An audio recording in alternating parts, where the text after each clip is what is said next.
welcome to the City of Mesa Planning and Zoning Board public hearing for Wednesday, October 23rd, 2019. I'll go ahead and call the meeting to order. The first item on the agenda is to take action on all consent agenda items. The items listed with an asterisk on the agenda will be considered as a group by the board and will be enacted with one motion. There'll be no separate discussion on these items unless a board member or citizen requests, in which the item will be removed from the consent agenda prior to the vote and considered as a separate item. We do have quite a lot of blue cards.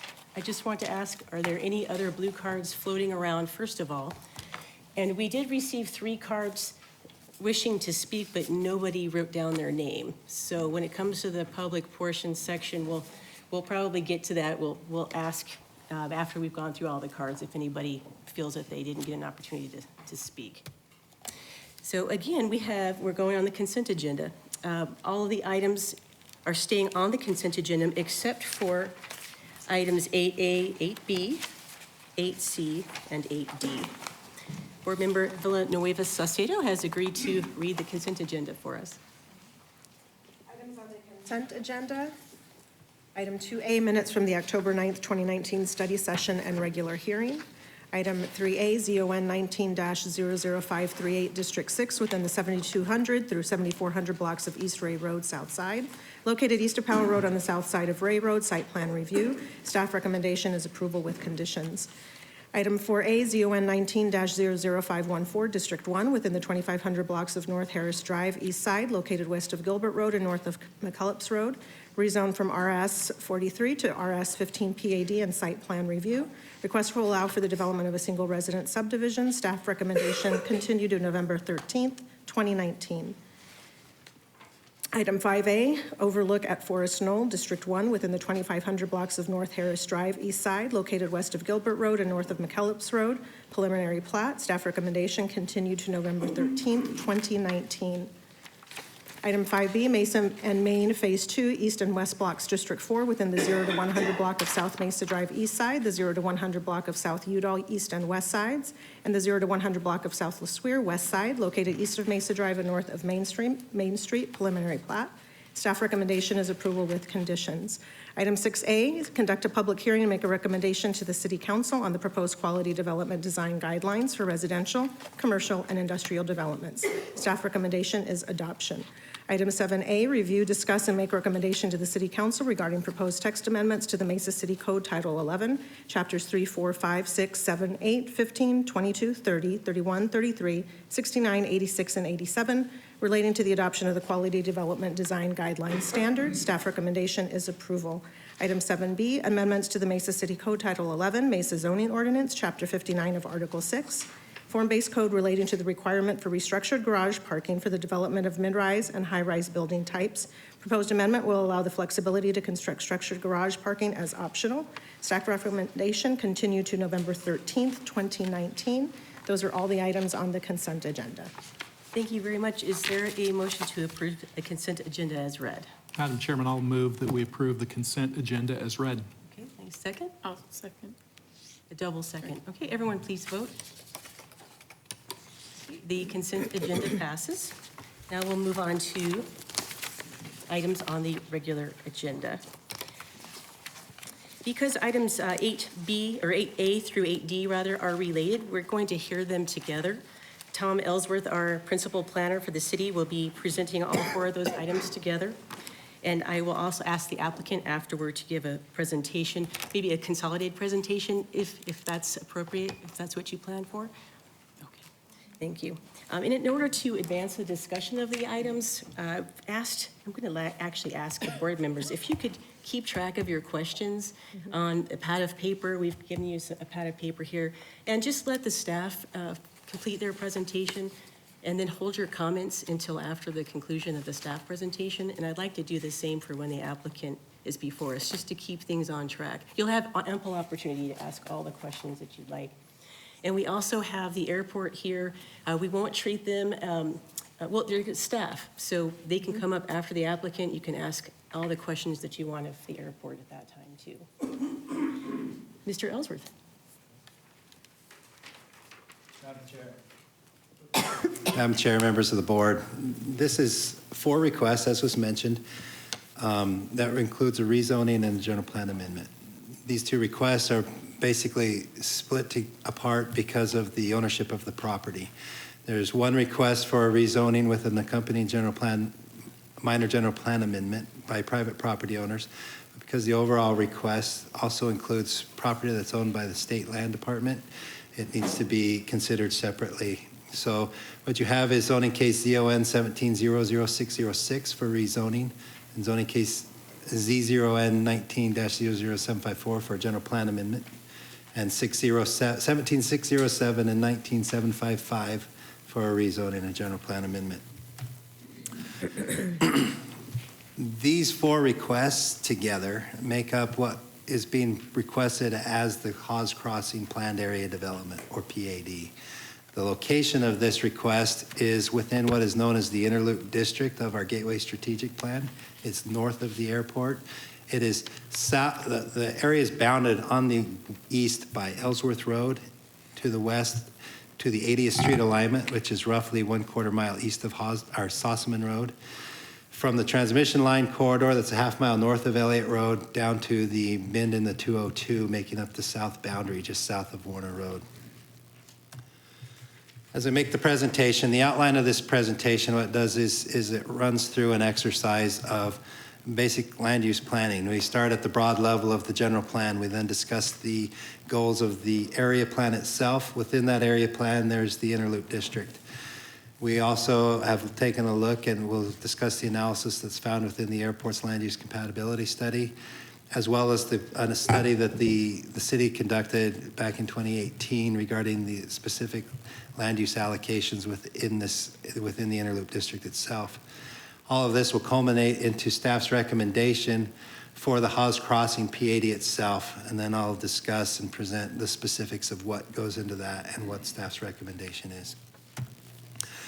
The general plan for the area is a mixture of the mixed-use activity district and the employment district. Each of these districts envisions similar goals, but they're just different enough that as they fulfill what is envisioned within what we'll talk about within the Gateway Strategic Plan, the mixed-use activity district envisions large-scale community and regional-oriented retail-type uses and activities. Talks about strong activity centers, generally around lifestyle-type centers, and it can involve a mixture of residential land use with that. The employment district itself is what you'd think of for large manufacturing business park type uses, and primarily in industrial type areas. So the general plan calls for a mixture of these uses within this area. Guiding further development within this are goals within our Gateway Strategic Development Plan. This map here shows the location of that Inner Loop District. This is the northwest quadrant of our Gateway Strategic Development Plan itself. Goals within that area revolve around the idea of protection of the airport overflight areas for employment type uses, but it also discusses mixtures of land uses creating vibrant communities and village type nodes with pedestrian orientations. Within the Gateway Strategic Development Plan, it should be noted that there's an overall goal of 100,000 jobs for this entire area, not just within the Inner Loop District itself. The map shows that I've overlaid the area for the Haas Crossing PAD request itself. You'll note that it makes up approximately 1/3 of the Inner Loop District. As we look at the airport land use compatibility maps and the airport operations itself, this is the page from the airport land use compatibility study. It shows shows planned land uses in and around the airport, and it also establishes the AOA areas. The AOA areas are airport overflight areas. Within those areas, municipalities and the airport itself govern the types of land uses that would be appropriate and compatible with these areas. What this map indicates is that the Haas Crossing is entirely within the AOA 3 area. In fact, Haas Crossing sits about a mile north of the closest runway, but it's within a half mile of the AOA 2 area. AOA 1A and AOA 2 have strict restrictions on residential land uses. The AOA 3 area, as you can see on the previous map, expands quite a ways on either side of the airport.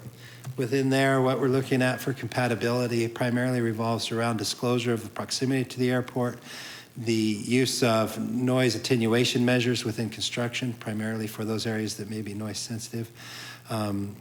These areas are all referred to the airport for review for specific conditions of approval that they may be asking for in association with any requests. Those conditions are part of the conditions of approval that staff has included in the staff report. This map here is a map that shows the overflights for a week of activity at the airport itself. I've overlaid the Haas Crossing request itself so you can see the overflights that area experiences. Of particular note, there is a significant amount of overflight within this area, hence its location in the AOA 3 boundaries. As we discussed, the general plan is very broad. It's very broad about the types of land uses. The Interloop study, or the Gateway Strategic Plan itself, remains broad. It talks about the opportunity and the possibility of residential uses or in the mixtures of where employment may be possible, but it never really gets down into the specific locations and intensities of that land uses. Over the past several years, the city has received requests for development within this area that have involved employment uses, retail uses, and residential uses. And as we take a look at the general plan and the guiding documents for the Gateway Strategic Plan itself, it became evident that we needed a further land use analysis to answer these types of questions where certain land uses and certain land use mixtures could be supportable. The land use, so the city hired a consultant to conduct an Interloop land use study. This study, the goals of this study was one, to determine the appropriate measures, the appropriate land use mixtures and the location of those intensities, to evaluate the impact of those on the airport, and to evaluate the impact on the economic employment growth within the area. There's a significant amount of outreach with this effort. It began back in January of 2018. The kickoff meeting was well attended. All property owners within the Interloop district were invited, and surrounding property owners and stakeholders. That kickoff meeting led to a discussion about general ideas of what the thoughts would be on the appropriate mixture of land uses. There was then a series of focus group meetings where we broke out by different types of stakeholders, specifically for property owners, others that involved organizations such as the airport, the East Valley Partnership, SRP, and the Gilbert School District. We also included other city departments as we discussed these land uses to determine the effect and the need for infrastructure in the area. All this culminated in May with another community meeting that was well attended. It was an open house type format where questions could be answered. We took final comments, and that study was finalized over that summer. This is the result of that study. This is the land use plan itself. It's showing the mixture of land uses, where those land uses could be appropriate. The conclusions of that study was that we should maintain the AOA 1 and 2 areas for employment uses. These are areas that are directly under the flight path for the airport. They're also those areas that experience the greatest amount of noise. It concludes and recommends that the freeway corridor should be maintained for non-residential type uses in support of business and employment type uses that could grow in and around those freeway corridors. Talks about creating a high-intensity mixed-use corridor for the Elliott Road. It creates that tie between the Elliott Tech corridor to those uses over on our Power Road corridor. Talks about the creation of a mixed-use activity node at Warner and Haas. Talks about limiting residential uses along Power Road. It also talks about the need for connectivity to the neighborhoods to the north and a transition of densities. As we had the consultant also evaluated this as the effect on employment land in the Interloop district. With the conclusion of, or with the recommendation of the land uses, the recommendation affects 832 acres are being recommended towards various densities of residential land uses. It leaves over 2,000 acres for employment type uses still. As you look into the study, it looks at various densities for different types of employment uses. Based on those densities, the plan concludes that there's still enough employment designated property within this study that would accommodate 55,000 jobs. The overall goal in the Gateway Strategic Plan, again, according to that plan, was 100,000 jobs within the Gateway area. The overall goal of the general plan is always tried to achieve a one-to-one type job-to-housing ratio. We're deficient with that in Mesa itself. The conclusions of this study with this land use make sure you could possibly achieve a 4-to-1 jobs-to-housing ratio within the district. So that would help achieve a jobs growth that would fulfill a goal of the general plan. So with that being said, we've gone from the broad down and worked the land use policy documents and plans and studies down to this general request. The overall goal of all of these plans is to have an orderly and structured form of development that creates a vibrant community. It creates a structured framework for a uniform growth. It creates standards that guarantee high quality jobs. The PAD is the mechanism within our zoning code that accomplishes that. Within the PAD itself, well, let me back up real quick. These are the vicinity maps that show the per request where the areas are that are affected. Primarily, the property owners, the private property owners, are along that freeway bend and up along the Elliott corridor. The state land is along Warner Road and up on Elliott, and it's everything east of the 202 to Ellsworth Road. So within each of those, they're requesting this overall PAD. As discussed downstairs, this is also a general plan amendment. I've thrown up here the request for the zoning. The general plan guides our zoning implements the general plan. Within our general plan, in the mixed use activity districts and within the employment districts, the RSL and the RS6 zoning districts are not zoning categories that can be considered. For the overall PAD to be considered with this land use mixture, the general plan would need to be amended in these specific areas to a neighborhood character designation. The Haas Crossing PAD, so the planned area development. The planned area development is a mechanism we can do to start creating a document, a guiding document that creates entitlements on the property that starts building this structure for a uniform structured growth, for a unified development that will guarantee and guide the quality of that development into the future. It establishes the base zones. It can limit land uses within those base zones. There are specific land uses that the applicant is requesting that that won't be allowed within this district, that would be allowed other places, so that it can keep with the overall theme and mixture of land uses of what they're trying to accomplish within this area. It establishes the requirement for specific plans of approval to come forward in the future. What's being requested today is a PAD overlay and base zones. It does not include site plans or preliminary plats for future development. There will be future requests that will come back before this board. It's establishing the guidelines for those specific plans. It also sets design standards for the area and design guidelines to guide that quality of development and to guide the form of that development and that growth, again, remaining inside of that framework. It provides open space and trails master plans, infrastructure master plans, and it talks about phasing of that infrastructure regardless of which area develops first.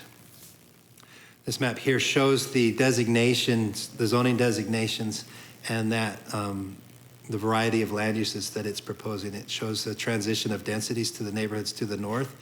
The Boulder Creek neighborhood to the north is zoned RS6. It shows a transition of density from RS6 type units down to a higher intensity as you get to a mixed use corridor along Elliott Road. It then blends back into a neighborhood and then back up in density as you get to a mixed use node in and around Haas and Warner. As we go forward, this is from the design guidelines within the request itself. These are the inspiration documents that were utilized to create those design guidelines. These design guidelines and these standards are things we'll use as specific plans of development come forward to ensure quality of development within this area. Very important part of PADs is the idea of open space, circulation. It's the open space and circulation that creates the sense of community. How do buildings engage streets? Where do they engage streets? Where are parks and open spaces within our urban settings and our neighborhoods? These are the open space master plans that will guide that as specific plans come through. The requirement is that within each specific plan, 30% of that area will be for open space, 3% of that area will be designated specifically for parks. This guides where the community park will be and where those neighborhood parks will be. It also shows the locations for urban plazas as they relate to those mixed-use areas. Being part of that interloop district, it is in an area with a mixture of employment uses adjacent. There's also a requirement in there for a 30-foot buffer along that western edge. As we get specific plans of development, the form of that buffer will take place. We utilize the guidelines that Open Space and Trails Master Plan, as well as this requirement for this buffer to determine the quality and the form of that buffer. But it's buffering those transitions of employment uses to the west. The village and phasing plan, although it uses the term phasing, the term phasing here, the question came because there are multiple property owners and the way that this may develop, there's no phase one may not come before phase two. What the phasing does is it guides the phasing of infrastructure. When somebody comes forward with a specific plan, we will utilize those infrastructure master plans per these phases to show which infrastructure would need to be put into place. So this shows that the phasing of development as it relates to those master plans. It's also utilized within the PAD itself to talk about phasing of open space. As you put all these elements together, this is the master plan document. You can see how the trail systems and park systems overlay into those densities to create that one unified development. The ability for these property owners to come together to aggregate their property now to form this structure and this PAD will help benefit the city in this area to provide an orderly growth versus if they were to come in individually, it could come in as different types of development. Citizen participation. The applicant has conducted a significant amount of citizen participation over the past couple of years. They've held several neighborhood meetings. They've met with several stakeholders. The result of that is there's overwhelming support from the neighborhoods to the north for transition. You've received letters of opposition from our Economic Development Advisory Board, as well as the Chamber of Commerce. It's really revolving around the designation of employment uses. And the question that's really before you tonight is, what is that appropriate mixture? Where are the locations prudent? With all of that being said, and leading you through that, staff is recommending adoption of the general plan amendment to fulfill the PAD request. The general plan amendment conforms with the Mesa 2040 general plan, the goals of the Gateway Strategic Plan, and it conforms with the interloop land use study itself. With that adoption, as you can see through the request itself and the zoning allocations, as well as the design standards and all those elements of the PAD, it also fulfills the interloop study. It also complies with the criteria outlined in Chapter 22 for PADs. So staff is recommending approval with conditions. Thank you very much, Tom. We appreciate the presentation. I know the board members have been setting aside your questions. Would you prefer that we invite the applicant up and hear her presentation, and then we'll go through our questions of staff and the applicant? That's how I'd like to do it, if everybody agrees. Okay. Would the applicant, please? Thank you. Thank you. And if your IT can, you can do it. Okay, thank you, Nick. Thank you, Chair and members of the Commission. I'm Jordan Rose with Rose Law Group on behalf of the applicant, the 6 dairy families who are in the audience today, as well as the State Land Department. Mark Edelman is here. And I just wanted to say this is really a textbook example of an almost 3-year process where private owners worked with the city and the airport and the State Land Department to come up with really a fantastic inviting plan. Oh, thank you so much. And I will, I'm also here as we get this situated with 3 of the consultants on the plan, and they'll come up in our 20-minute presentation and give their perspective. We are represented by Daryl Wilson with Hilgart Wilson and Don Cartier with CivTech, and Gree Pickett. Nick Labadie is here on the planning aspects of the project.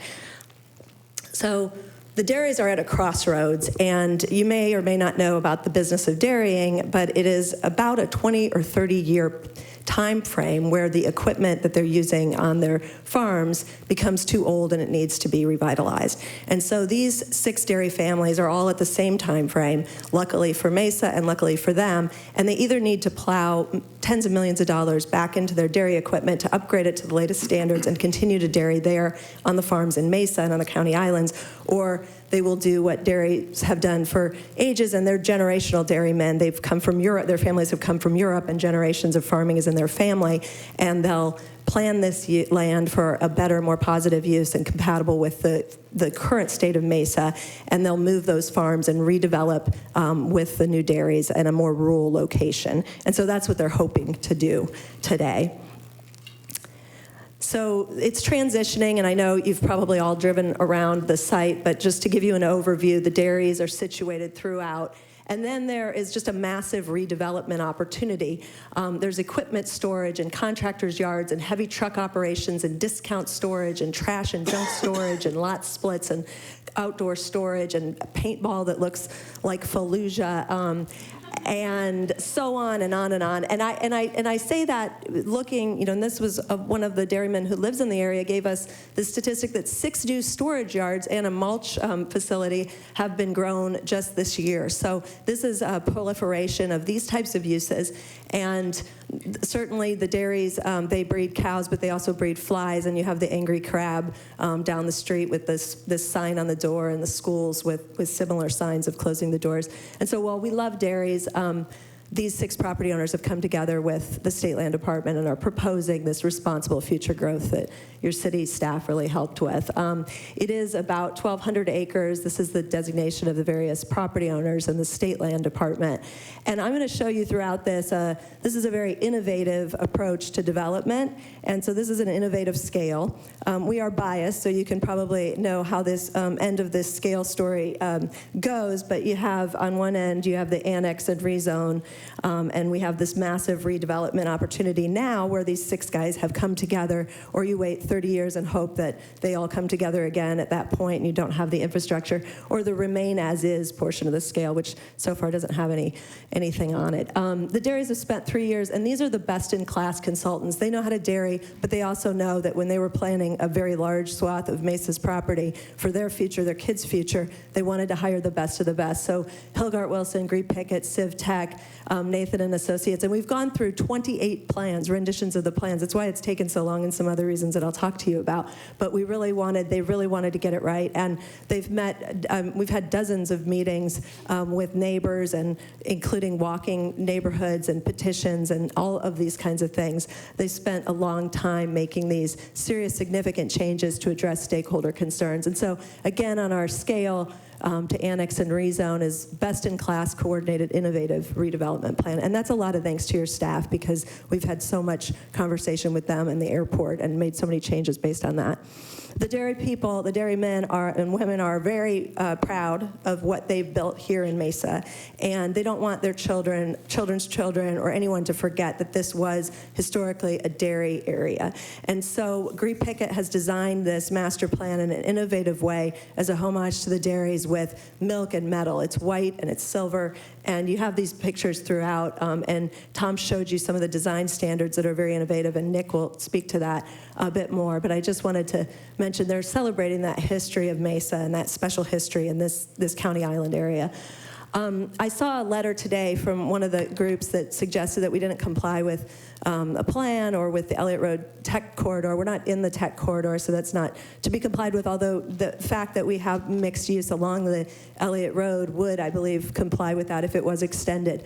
But I wanted to point out that in 2008, the Gateway Strategic Master Plan, I've just popped out dozens of references to creating a diverse housing type, a key goal of jobs to housing balance, and housing to meet varying populations, mixed-use development, providing housing types, mixes of pricing, mixed uses close to other residential units, and high-quality mixed use, transition to higher density residential, including retail offices, high-density residential. And so we comply with that 2008 plan.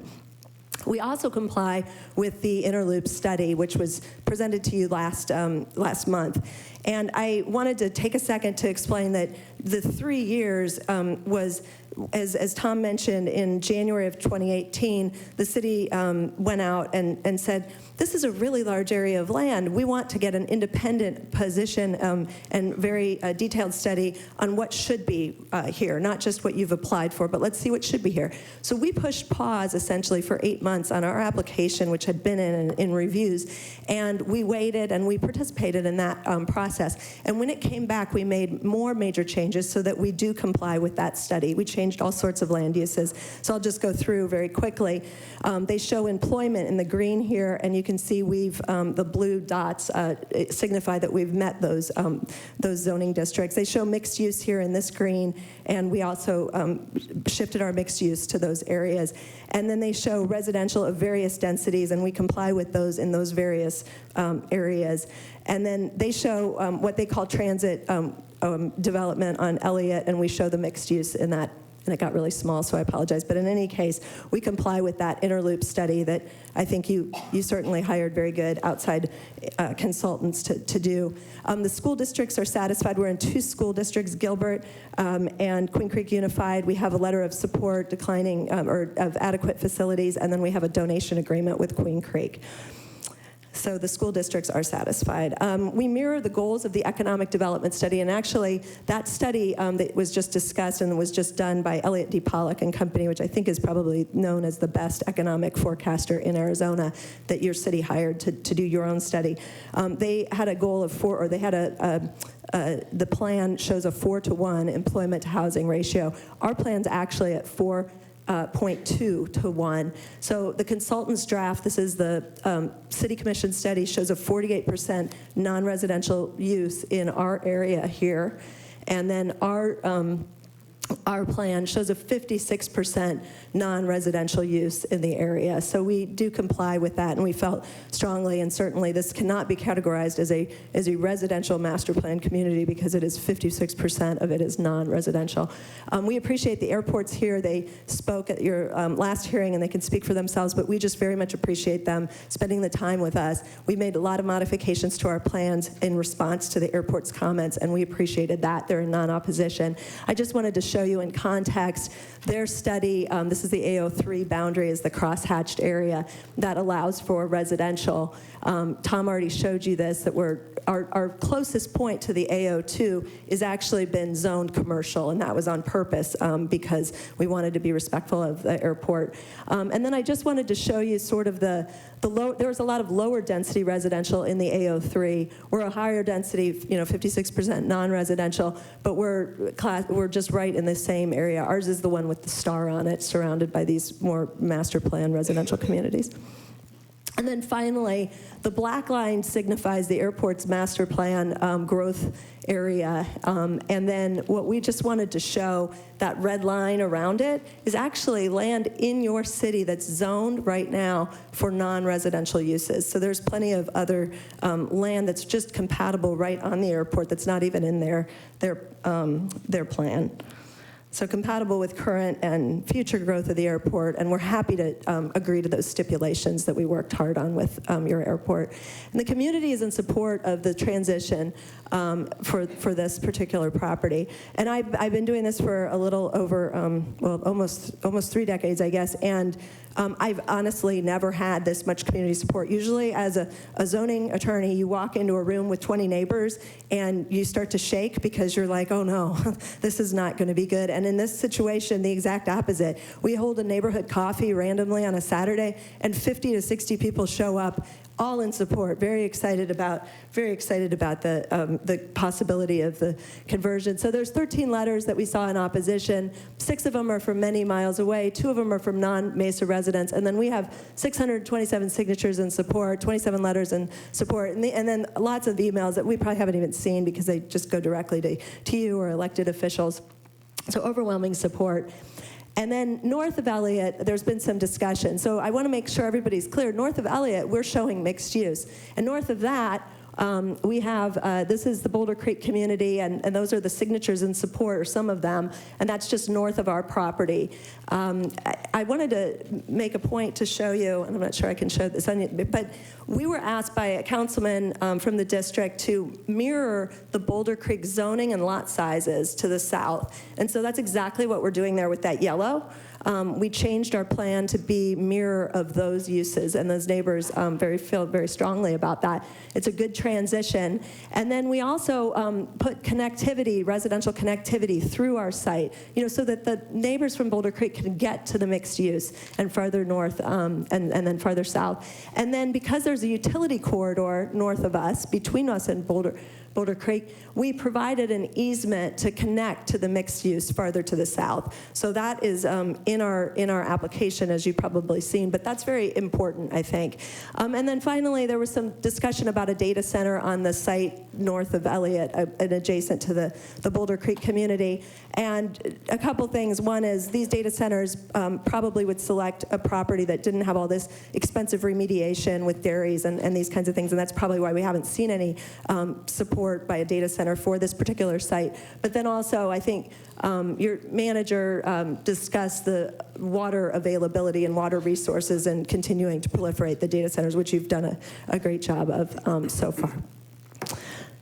So, and I'll just conclude my presentation with, it's going to be a special place unlike anything that Mesa's ever seen. And that's not just a statement of words. That's actually in the design standards. This is actually your first mixed-use development. You have it in your zoning ordinance, but you haven't deployed it yet. And so we have higher non-residential requirements. We have non-residential uses facing the street. 75% of those uses are ground floor, are glazing or windows. The ground floor residential is located behind the non-residential. There's emphasis on walkability. And just to give you a perspective, our mixed use is 3 times the size of the in Scottsdale, Kierland Commons and the Scottsdale Quarter combined. And those are pretty fantastic, successful, thriving mixed use communities.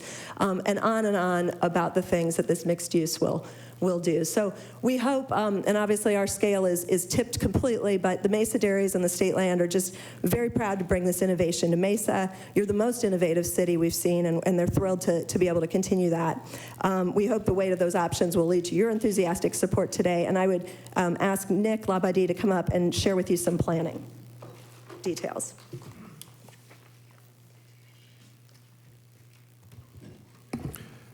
Thank you, members. I'll just touch a little bit. Staff did a great job presenting the project and discussing some of what went into the planning, which was a lot, with a lot of groups. I don't think there have been this many people participating in a project that I've been a part of ever. And so it's very exciting. I think that we really have come up with a great plan.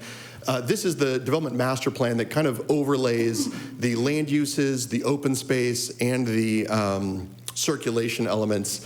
And you can see that, as it was touched on earlier, it really does base itself on a transition of uses, as staff was discussing, from the lower density in the lightest yellow to the medium density and to the higher densities, which then go into the non-residential uses.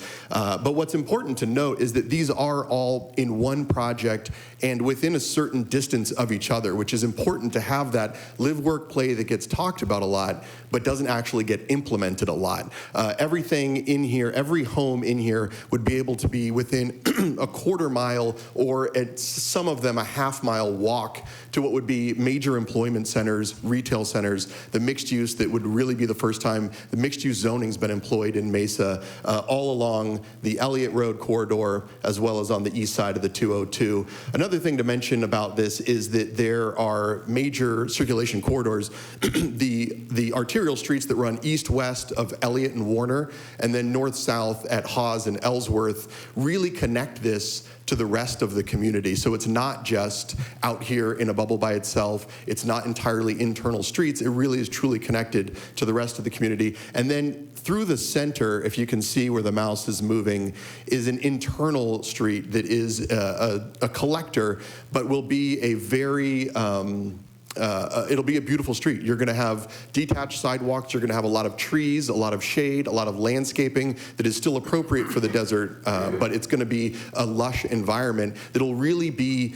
setting a tone for the whole community. When you're in Hawes Crossing, it'll be clear that that's where you are. There are a lot of theming elements, the trails, the street trails, the non-street trails, mixed-use trails. All of these are required to be themed cohesively so that when you're in Hawes Crossing, it'll be very obvious. This is just the open space plan so that you can see not only is there a requirement, as staff indicated, for to meet the open space requirements, we've gone above and beyond that so that every specific plan that comes in before you will have to show its own, within its own boundaries, it's meeting the minimum requirement, which is not typical for a PAD. Normally, it would be over the whole PAD, you have to meet it, and each specific plan may or may not. But in our case, we've added the standard to make sure that that happens, and then additionally added those triggers that staff mentioned at the 30% of units built, that we then have to build all of that park and open space, because that is an important part and a huge theme part of this project. We've also included what I think is fairly unique, which are the red dots that are urban plazas. That's something that's left out of a lot of projects that include both residential and non-residential. These are public open spaces that are meant to be a part of the urban fabric of the community, not a park where there's playgrounds, not a park where there are big ball fields, but something that ties those two together. The PAD also discusses connecting, not just placing these together, but connecting them with pedestrian access so that if you're in that neighborhood, you don't have to walk out to Hawes or down to Warner to get to some of these non-residential areas. You can get direct access to those, and you'll see that as those specific plans come forward. And so I'll turn it over right now to Daryl Wilson from Hilgart Wilson, who will talk a little bit more about the infrastructure.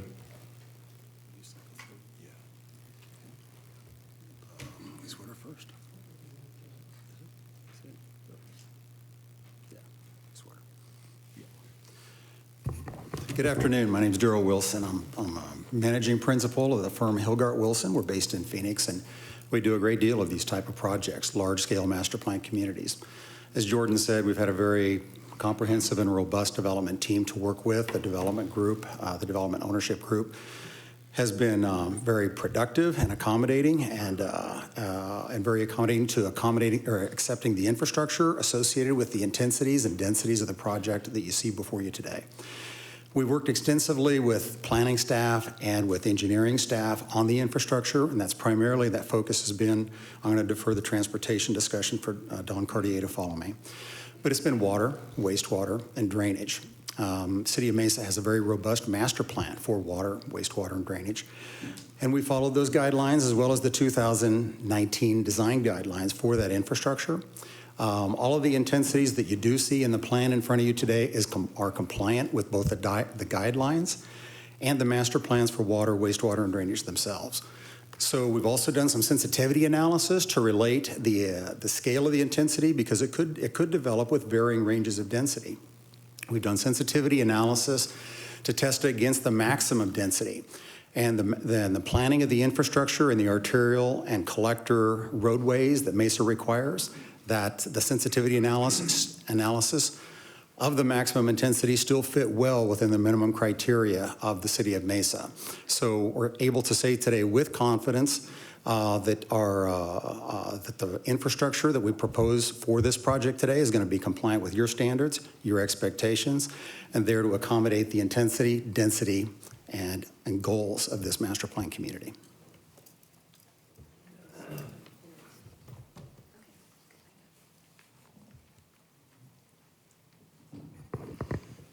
Hi, Dawn Cartier with CivTech. I'm the president of CivTech, and as Daryl mentioned, we've worked with this particular development team a lot. It's a great development team, but it's also been great to work on this size and scale of a project within the City of Mesa. We do a lot of it in other locations, and this has been a really great project where we're a bit of what I would call a suburban infill, or I would call it a rural infill. We've got this great freeway network. You can tell I'm a traffic engineer. I'm going to talk a lot about roads. But this great freeway network that we're filling in land use in the middle, and something that's been anticipated a long time, traffic coming to this freeway, as seeing how that would really work as we put in more residential and commercial uses in the area.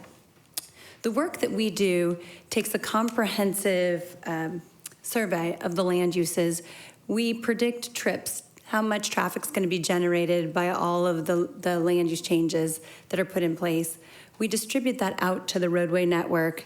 We run iterations. We help choose land uses if things aren't working. We help size roads if we need something to be bigger because we're showing congestion. And in the end, what we come up with is a comprehensive framework for, as the development, as Haas Crossing unfolds, how the city will move forward implementing projects and requirements of the developer as they move through the parcels. And so this master plan really becomes a map of what it will look like in the future. And as each phase starts to develop, specific projects will be put in place to meet the needs. Our study was much broader than just this area. We were at Power Road on the west, Ellsworth on the east, Guadalupe on the north, and Loop 202 on the south. And we had a lot of collaboration during the study with the Southeast Mesa Land Use Transportation Plan. And in fact, that plan, as it has moved forward, has adopted the land uses and traffic modeling that we have done as part of the plan. So we're fitting perfectly in alignment with what you'll be seeing on that front. We've also had to coordinate in this plan quite a bit with ADOT. So in order to get the approval from city staff, we also have to have compliance on the Arizona Department of Transportation side. Briefly, the improvements that could be put in place or would be put in place, we studied 54 intersections, 43 roadway segments. That does not include the traffic interchanges. And we'll be building 9.5 miles of roadway widening or new roadway connectivity in the system for Mesa to use. So it's a significant improvement over what you have out there today, and will continue to allow this area to develop and operate efficiently. We'll be putting in 13 new signals in and around the area. Some of those, most of those 8 are arterial to arterial, so things will help people get where they're trying to go. So that'll be pretty nice. We'd anticipate that everything would unfold with half-street improvements over the life of the project. But a big thank you to both your staff, transportation staff. Our study is detailed and long and big, and they've been through it a number of times to make sure that we're complying with what they want to see. With ADOT, they have done the same thing, and the State Land Department. It's been a very collaborative process. I'm gonna forward this, oh yeah, you got it. Yeah, well, that's okay.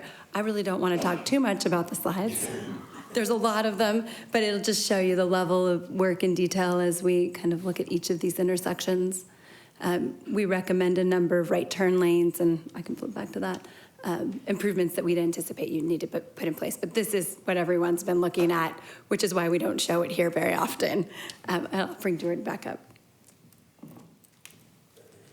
Thank you, and I know you have a lot of people here, so we will take questions now or later or whatever you prefer, Chair and members of the Commission. Thank you so much for your time tonight. Thank you. Thank you. I think it would be nice to have our airport representative come up. So you get there, way in the back there, just to reiterate some of the things you shared with us at the study session. We'd appreciate that. Sure, thank you. Madam Chair, members of the board, my name is Brian O'Neill, the Executive Director for Phoenix Mesa Gateway Airport. Earlier we had talked, and I would be happy to clarify, that Phoenix Mesa Gateway Airport does not oppose this project. We have been working closely with the landowners and with their legal representation to ensure that the project complies with our land use compatibility plan. And so we are not opposed to the development of this project. However, as I stated earlier, I will take this opportunity to talk about residential encroachment. And as airports continue to grow and neighborhoods continue to encroach upon airports, there's a lot of opportunity for negative impacts. And although this project is located in the AOA 3, the Aircraft Overflight Area 3, we are very much looking to work with the City of Mesa for the continued information letting, so that the people who are not only purchasing these homes in the first iteration, but as they continue over years to purchase these homes, that there's disclosure. Disclosure is probably the most important aspect of this. We're proud that the project also includes some residential construction noise mitigation strategies, which we think are very helpful.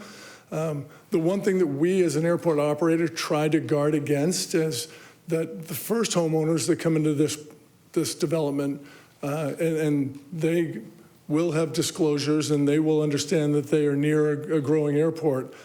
But as those homeowners turn over 5, 10, 15 years from now, and as the airport continues to grow, there is the possibility and unfortunately probability of the negative impact of homeowners who are displeased with living near a growing airport, and they start to share their displeasure with the city officials.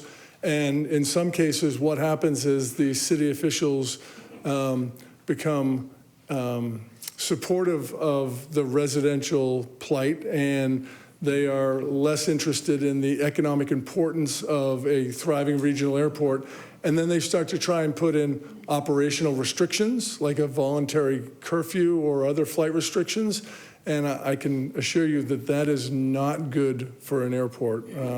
We are working hard to try and work with developers in the communities that disclosure is important, but the ultimate way to protect against the residential encroachment is to not change zoning regulations. Again, we are not opposing this project. This project is compliant with our airport land use compatibility plan, but it is always important that we're able to represent that these types of developments that are situated near a growing airport, we are concerned about the long-term negative impact that could happen as those homes turn over, and that continuous disclosure doesn't always get to the new homeowner. So I would be happy to answer any questions regarding this project or our airport land use compatibility plan. I think what we're going to do now, thank you very much. We're going to kind of go through the line here. I'm sure everybody has questions for everybody, and if we appreciate it, I'm sure we'll have you back up. Great, thank you. So, Mr. Crockett, would you like to start with any questions of staff or the applicant team or the airport? Yes, just quickly, Mr. O'Neill, before you get too far away, sorry to send you away. Thank you for being here tonight, and we appreciate what you do out at Phoenix Mesa Gateway Airport. I share some of your concerns about encroachment and residential encroachment specifically, and the airport is such a jewel and a valuable resource for Mesa. I worry about that, and you talk about disclosure, but I think you would agree, would you not, that even with disclosure, that doesn't stop residents from organizing to try to advocate for restrictions on airport operations, does it? Madam Chair, members of the board, it certainly does not, and we would never want to stifle the opinion of any of the residents or the businesses that are located on or around the airport. We feel it's important that we need to have an open dialogue with them, and there may be ways that we can help them or provide them with information so that they have a better understanding of the airport's operation. But we would never want to prohibit residents from discussing amongst themselves if they are being impacted by aircraft activity. Thank you. Thank you. Did you have any questions? Thank you. Board Member Sarkisian? Any questions or comments? I don't know if I have questions at this point. No, I do actually. I have just looked at it. Just regarding the airport thing, I think I mentioned in the last hearing about the airport disclosure, and it's, where I live, I'm by Falcon, so you kind of get even stuff there from Mesa Gateway or from Phoenix Sky Harbor, and I don't think that you're just going to have things, and I think that they've done, the airport has worked with the neighbors and the applicant enough. My question is for staff. On one of the slides, you mentioned the 832 acres of residential over 21, 28, whatever. So was that, and it ties in also, and I think Daryl Wilson mentioned it, they talked about the maximum potential density for housing and just the maximum units. So I was just wondering, in there, is there a cap, or is it just based on the underlying zoning code? So what you're referring to is the land use study itself. In the land use study, they showed the locations of residential units, and then they showed the densities that were proposed. What I want to do is, I need to double check to see if they were based on maximums or if they were based on an average, and I can't recall that right off the top of my head. I need to take a look at the study, but it could be average, but it might be based on maximums. Board Member Boyle? Just so I see where we're going, this is asking this, the blue cards are still to come, right? Correct, yes. This is still just the initial. Brian, if you could come back up again. He's going to get some frequent flyer miles today for this. It's my pleasure. Thank you. I'm a little curious about the phrase non-opposition. Are there times when, in the past, when the airport has come out in support of projects, or is non-opposition sort of your standard, and there's opposition, there's non-opposition, and there's support, or how do those rate, I guess? Madam Chair, members of the board, that's an excellent question. I guess I could summarize by saying there's non-opposition and there's opposition. If this project included residential development in the AOA 2, the Aircraft Overflight Area 2, we would be here tonight opposing that aspect of the project. It's very rare that you would ever see an airport come out in support of a project. I think that an airport coming out in non-opposition of the project basically sends the same message. Okay. And then when the Skybridge project, as it goes forward, I've just heard, as I've talked to people about this, I've heard that potentially larger and larger aircraft will be coming in as part of that, and those are louder airplanes. Is that something that you anticipate, that we don't currently have maybe the biggest aircraft coming in, but that will be something that happens as we expand the Skybridge? The possibility does exist that we would bring in a larger class of aircraft for the cargo operation associated with Skybridge. Just so that you know, those optimistic projections were included in the development of our AOA 1, AOA 2, and AOA 3 planning contours. Okay, so the bigger one's coming in. And then for the disclosure, how those work, is this something, do airport CEOs and managers get together and say, oh, here's a time that it worked really well, that the disclosures continued to happen, and here's a time that it didn't? Is there any kind of best practices for that sort of thing that's happened out there, or is it typically like, well, it almost never continues happening, and no one's kind of cracked the code to that? Yeah, Madam Chair, members of the board, we have a very robust community outreach program, and when we work with communities regarding residential development, there are several conditions that we usually require when we're considering the opposition or non-opposition of a project. One, as I mentioned, if there's residential development in the AOA 2, unfortunately through the land use compatibility plan, we're going to oppose that aspect of the project. Other conditions we may put on it besides the sound insulated construction clause would be that the sales office within the community will have to post that the residences within that community are located within the AOA 3, which is the part of the disclosure. There's also documentation that the homeowner will sign that will acknowledge that you are in the AOA 3 and you are living in an area where there is heavy aircraft overflight, and there may be visual impacts and noise impacts associated with that. But I think that's only for the first homeowner that goes into the property. What we're really trying to unlock is what's the best way to get to the second and the third and the fourth homeowner, because it's in the community's best interest, it's in our best interest, and it's really in the homeowner's best interest to have a good understanding that they are considering buying a property located near a growing regional airport.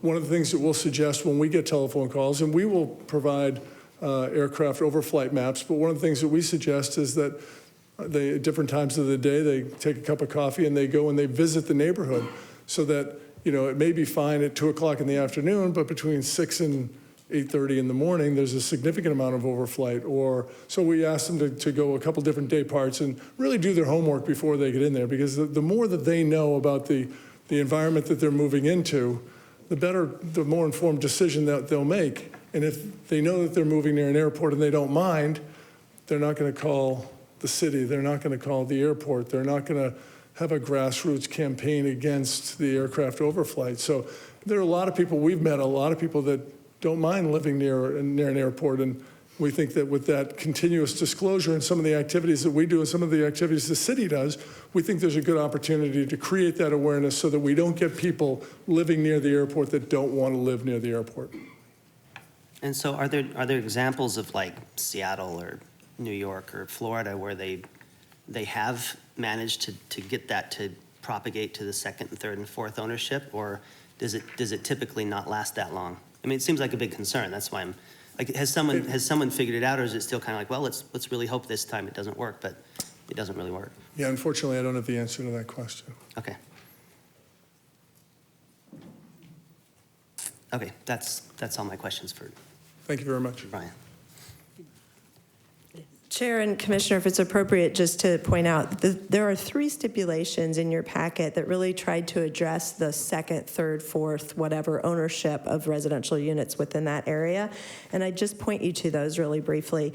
Stipulation 28 is an abrogation easement. This is going to show up on a title report for subsequent property owners.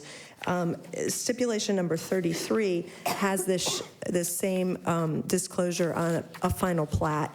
And that's for forever. Now, some people may not notice that. So stipulation number 34 really has the teeth, and that's that it has to be disclosed in all of the homeowners associations, CC&Rs within Haas Crossing. And when we did a survey of other airports and what they're doing across the country, this was one of the things that people really say is very helpful, because when you move into a homeowners association, you can't put a basketball hoop in your front yard without putting, bushes or whatever, and you'll know that you're living in an airport. So we appreciated that stipulation to cover those future homeowners. Okay. Thank you. Thank you. Thank you. Board Member Villanueva Well, Sestito? if I want to ask staff some Oh, questions. I'm sorry, go ahead. Do I do that now too? Yes. I think this is the right time to ask this. I have some questions about the city study. Given that we've got 2 letters, some strong letters of opposition from economic development from the Chamber of Commerce, as the city study progressed, were economic development and Chamber of Commerce included in the study? And were their opinions included? Why are we getting such a strong, we don't get these letters very often, so why are we getting such a strong opposition from these two groups? Chair, members of the board, I'll start, and since Tom was here, since the study began, come out to it. So with all the strong letters of opposition and the conversations that we've had, I have not had any conversation about anybody reading the study and having any opposition to the results or the analysis of the study. There's been letters of opposition and opinions that have been expressed in the letter, and I'm not sure certainly where those data and information is coming from.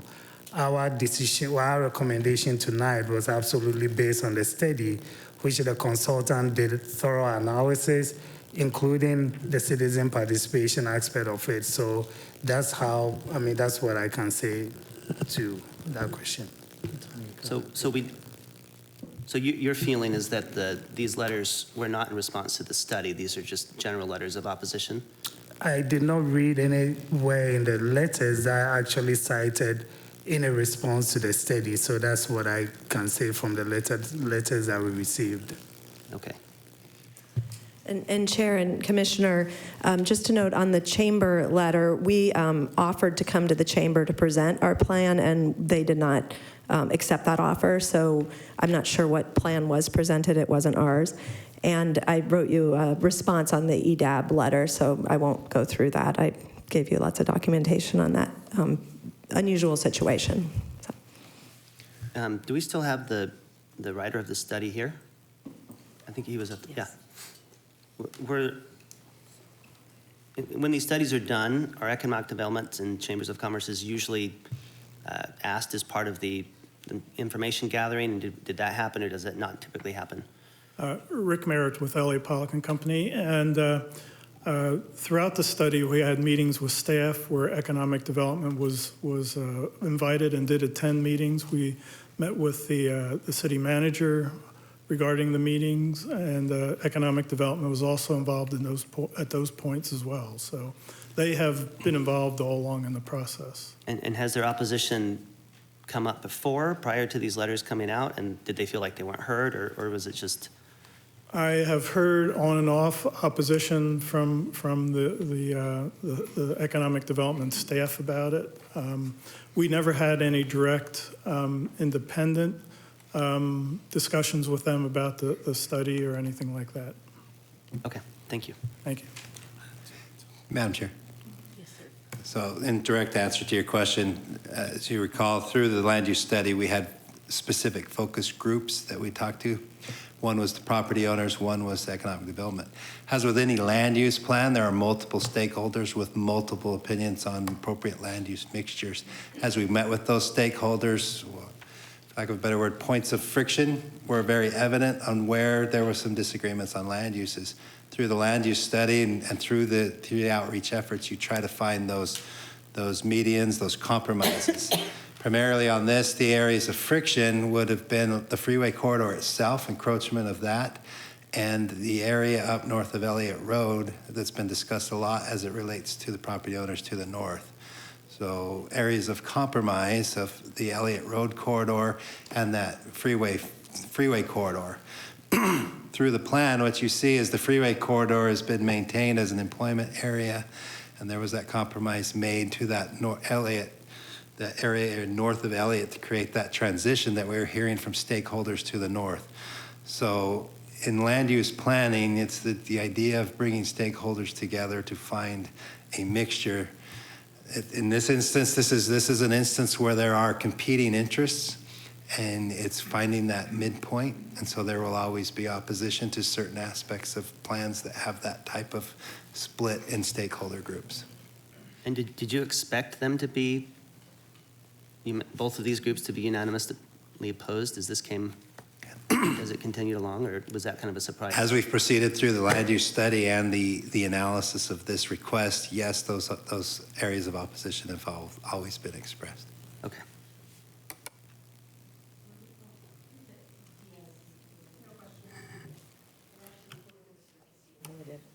Just in response to the questions you had, Tim, I know I've discussed this before.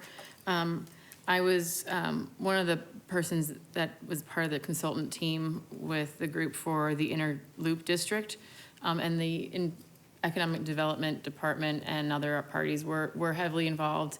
And I feel that opposition was pretty evident from the beginning, just in terms of what we've seen as they've come before us on other projects, retaining as much as possible of the employment districts, because that's what that's the intent.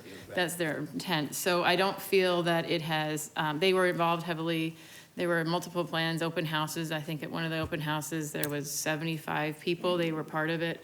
And with maps and writing out all kinds of stuff and marking up on it. And a lot of those changes on the inner loop plan were a result of economic development's comments. So, but I would just think that the opposition that comes from some of those departments and groups has been there primarily the whole time. It's not exactly. It's just what they kind of do for that, maintain. So. Board Member Crockett? Yeah, thank you. And this is a question either for Ms. Rose or for Mr. Ellsworth. In terms of the mix of the development, I thought I heard Ms. Rose say that 57% or something was non-residential use, but then I know that up to 65%, I believe, can be residential. So can one or the other of you clarify for me of this Sure. Roughly 1,150 acre project? What do we anticipate is going to be the mix of residential to non-residential when we get to the finish line? Madam Chair, Board Member Crockett, I'll explain the 35%, 65% mixture. I'll let them talk about the overall mixture of the zoning itself. The 35%, 65% discussion we had downstairs revolved around those areas that are zoned for mixed use, the MX zone districts. That's what's being controlled at a 35, 65. The predominant land use mixture you'll find on that zoning exhibit as you look at those acreages. And I don't have the percentages off the top. That was the 832 acres versus, So the 832, and back to Board Member Sarkeesian's question, we did look it up. Those residential numbers were based on average densities, based on the densities assigned to those areas in the Interloop study. So the 832 acres was over the entire Interloop district.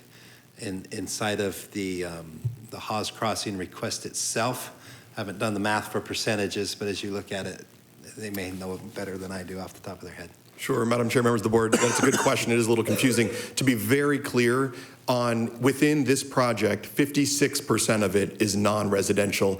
That doesn't change. That's the way the land uses are proposed. That's the way, if it is approved, they will be established. It could only go up from there based on mixed use. If all of the mixed use became non-residential, the number would only go up. The absolute minimum would be 56% non-residential. okay, so if I could ask a follow-up question, of the remaining 44%, would the mix of that be the 65-35 approximately, or am I not looking at that the right way? So no, and maybe I'll jump back to it real quick to show you. The 56% is reflected in in this plan. If that can come up or not, I don't know. But the areas that are shown as commercial, light industrial, and mixed use, or rather commercial, limited commercial, general commercial, light industrial, and then the 35% of the mixed use are a guaranteed non-residential. From there, the areas that are shown as purely residential will be residential. That's already accounted for in that 56%. The purple mixed use could become entirely non-residential, but you have a guaranteed minimum of residential within that staff explained. Or minimum of non-residential, right? It's 35%. Minimum of non-residential. In the yeah. mixed. And I would also just note, Commissioner Crockett, that mixed use along Elliott is really poised for some non-residential with the power line potential easement coming down. We've really tried to build that in if the market calls for that, and if that extension of industrial wants to come there, then that should work out. But what we did was we modeled this after that Interloop plan that was approved through all the discussions, and I think we've put just as much, if not a little bit more, non-residential in our plan. So. Thank you. I think now is a good time to open it up for the public comments section. We've received 40 blue cards, so in order to progress through this public comments section efficiently and fairly, I'd like you to consider, if you're here as part of a group, that you think about choosing a spokesperson, and then we can give that spokesperson more time than an individual would have. So if you're individually speaking, you'll have 3 minutes. But if you're a spokesperson speaking for more than a few people, then we can give you 6 minutes to speak. So as I go through the cards, you might want to think, if you want to have a representative, just let me know. Mr. Ralph Pugh is the first card here. You're in favor of this item. Good afternoon, Madam Chair, members of the Planning Board. Ralph Pugh, my office is here in Mesa. It's a pleasure to be with you here today on this very, very important case. I'm here on behalf of Mr. Jim Stewart, who owns approximately 40 acres of land on the east side of Hawes between Warner and Elliott. So he's kind of the out parcel here in the plan.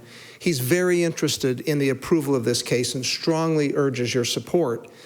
I'm going to shift gears for a minute from a lawyer to a person, like a real human being, right? I live in Eastmark, and I drive that 24 connection and the Loop 202 every day of my life. And looking over to this area, I've often wondered what's going to happen. And I'm delighted to see this type of a plan come forward with such thought and integration of uses. And I've done this for a year or two, I think, and been involved in the land use planning, right?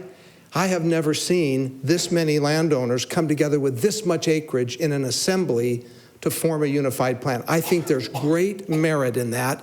And to ignore that in this case is a huge, huge mistake. We'll have bifurcated and individual cases coming forward that won't have a unified plan. I'd also like to encourage you today, board members, to think about really what is the role of a planning and zoning board in the city council. What is zoning anyway? Zoning is authority granted to the city to segregate land uses into different categories to ensure the lack of inconsistent uses and disruptive uses. What has happened over the years is that the concept of economic development, which is a wonderful thing and good, has inched its way into land use planning and become a component of it. And while that happens, and it's just the natural evolution of things, I urge you today not to be so myopic that everything in life focuses upon that. This plan demonstrates that jobs to population in this area can be satisfied based on the consultant's report with 55,000 jobs, for heaven's sakes. That's half of what's expected in the whole Gateway area. So to say that we don't meet the jobs to population ratio, I think, in this plan really is unfair. And one other final thought, and I know you got a lot of people to speak. Where did this jobs to population ratio issue come up in the first place? And what does it mean? To me, the jobs to population ratio is a bit ambiguous, and it's amorphous in its nature. It's hard to define what it is. How do you relate to another city? Let me give you an example. Do you think that in Paradise Valley, the conversation of jobs to population ratio ever occurs at P&Z or council? No. Why? Because the way they fund their city is different than Mesa on a tax basis. So please don't get caught up in the fact that there's a specific number that Mesa just has to meet in order to be a balanced and fair and good community. Please take that into account. We are where we are in Mesa. We're doing a great job. This project will promote it and bring jobs to this area. I strongly urge your support of this project tonight, members of the board. Thank you very much. Thank you, Mr. Pugh. The next card I have is Wayne Ballmer.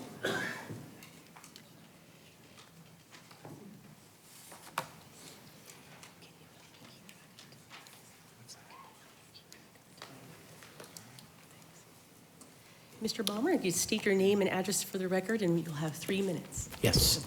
Thank you, Madam Chairman. My name is Wayne Ballmer. I live at 1456 Leisure World, and glad to present this afternoon before you. Originally, when I saw this project, I was concerned about it, in fact, to some degree. I want to compliment the staff, though, in their analysis of the report. I read all the material you have online, and I thought they've done a really good job of trying to develop a cohesive project out of the black and some of the red squares on the checkerboard. And I think the applicant has done a good job putting together a proposal that tries to address many of the issues that have been raised. And one of the things that was presented here and has been presented before is the amount of land fragmentation in this area.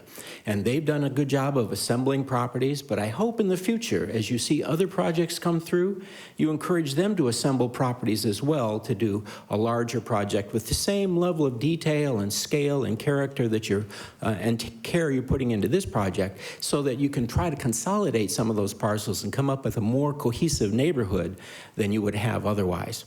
But in looking at this project, I did have one specific area that I wanted to draw your attention to, and that's the northeast and southwest corners of Hawes and Warner Road. Hawes is an interchange there, and it's the only one between Elliott Road and Power Road. And I think putting residential there will really underutilize that property in the future. Warner Road goes over to Ellsworth, and it'll go into Eastmark, and Hawes will go south, and it'll go into the airport when the east side develops. And you've got that interchange. People will be coming to that area. I think if all 4 of those corners were designated for commercial, office kinds of uses rather than residential, that would be a good thing. And the other is, as we all know from driving by it, the freeway is elevated over those properties substantially, probably higher than any place else out there. And given that, is that a good place for residential, given noise and vibration and particles and all the other things that will come to that area? Wouldn't it be better utilized for some kind of an employment use over the long term to take advantage of that interchange? Mesa's had a long history of trying to develop commercial uses, revenue generating uses at interchanges, and I would encourage you to do that same thing here. So thank you for your time. Appreciate it. Thank you, Mr. Ballmer. The next card is Rusty Llewellyn.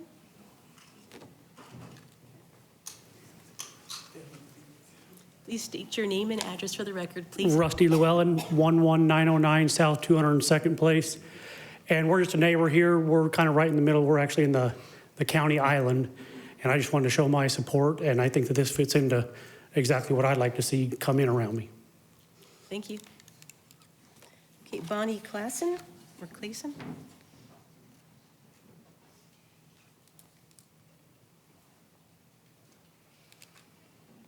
Good afternoon. My name is Bonnie Claassen. I live at 2927 South Piedra in Mesa. My husband and I live in Boulder Creek. We cannot support the zoning to light industrial and data centers in the area immediately south of Boulder Creek and next to the elementary school, as was recommended by the Mesa Economic Development Board last week.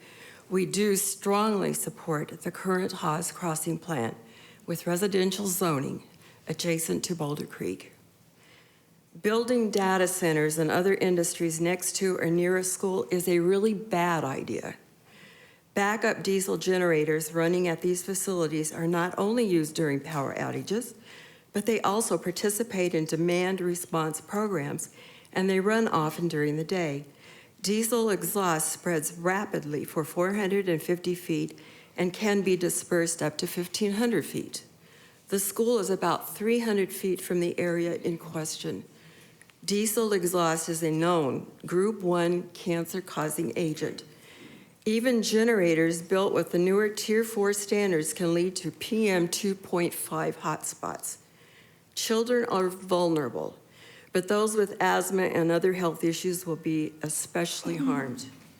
Additionally, data centers make a humming noise day and night from the continuous running of dozens of 400 to 500-ton chillers.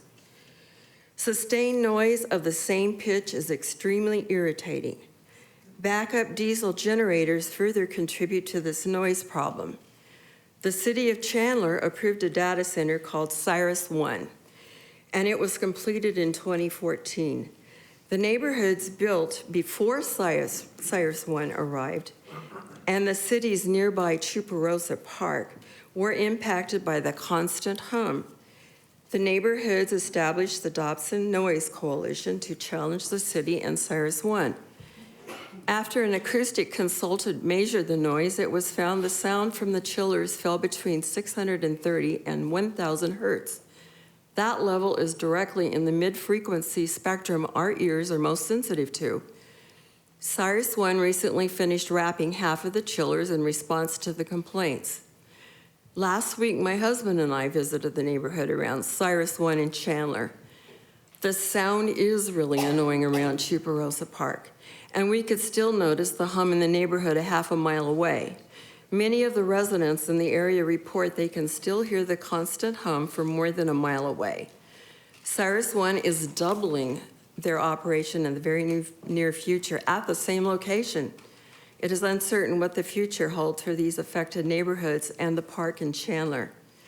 Last week, in their letter dated October 17th, the Mesa Economic Development Advisory Board used noise from the Phoenix Gateway Airport as a reason for not recommending zoning for residential in the Haas Crossing at all. Ms. Claassen, I'm sorry to interrupt you, but your 3 minutes is up, and we have to give other people an opportunity to speak, but we appreciate your Well, I'm concerns. speaking for my husband too. Does that count? He's not getting up. I'm almost done. I'm really almost He is done. the next card after you. One more He's minute? not speaking. Well, you're going to speak for him? Okay. Yeah. We'll start the clock. Last week, in the letter dated October 17th, the Mesa Economic Development Advisory Board used noise from the Phoenix Gateway Airport as a reason for not recommending zoning for the residential area in the Haas Crossing project. In their letter, the board didn't even address concerns for the noise impact these data centers could cause to the Boulder Creek Elementary School. Keep in mind, children's hearing is more sensitive than adults. Studies show that kids exposed to constant noise will fall nearly a year behind in school.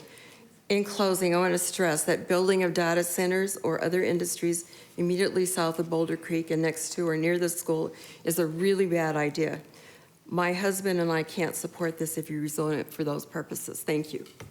Thank you. Okay, so I just want to state that Ms. Klassen is speaking on behalf of herself and Mr. Klassen, so I will set those two cards aside.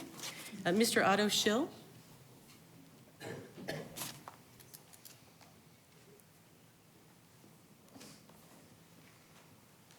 Madam Chair, members of the committee, my name is Otto Schill. I live at 2514 North Mesa Drive, where my family's been since about 1880. I'm a member of the Chamber of Commerce Board of Directors. I'm also the Aircraft Owners and Pilots Association representative at Falcon Field. And I want to make clear some discussion that happened earlier. The Chamber was never consulted on this issue. We decided to weigh in because we got several board members who were concerned. Counsel for the applicant reached out to us at the last minute. We didn't feel that it would be really helpful to enter into that discussion because we don't have any serious criticism of their plan in general. The quality of it seems good. What we are worried about is the impact on the airport. And I want to highlight what Mr. O'Neill has said about the long-term impact, the impact that you cannot know right now, because right now there won't be much of an impact.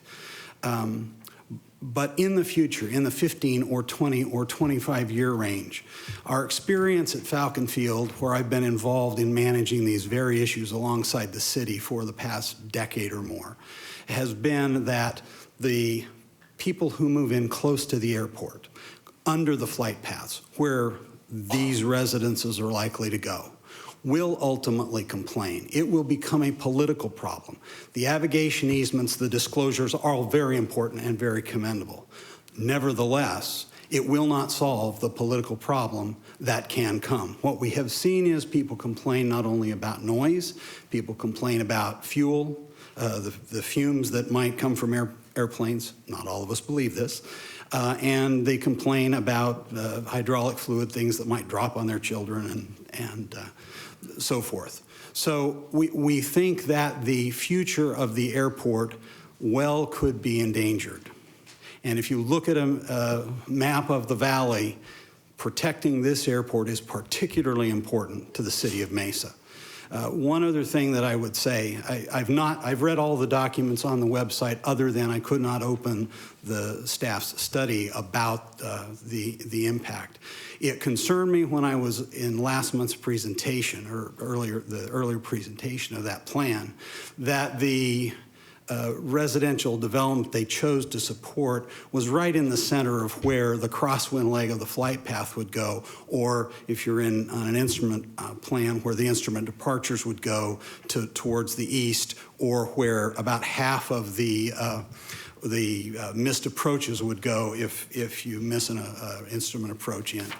And I think you're going to have airplanes there that are between 800 and 1,800 feet high, producing a lot of noise in those areas. My concern with that study is one of the prime comparators was John Wayne Airport. John Wayne Airport is severely limited by encroachment. My time is up, but I will tell you that at John Wayne Airport, those restrictions require maximum performance takeoffs to 1,000 feet with significant power reductions, and many pilots find those to be less than safe maneuvers. Thank you. Thank you, Mr. Schill. Billy Maynard?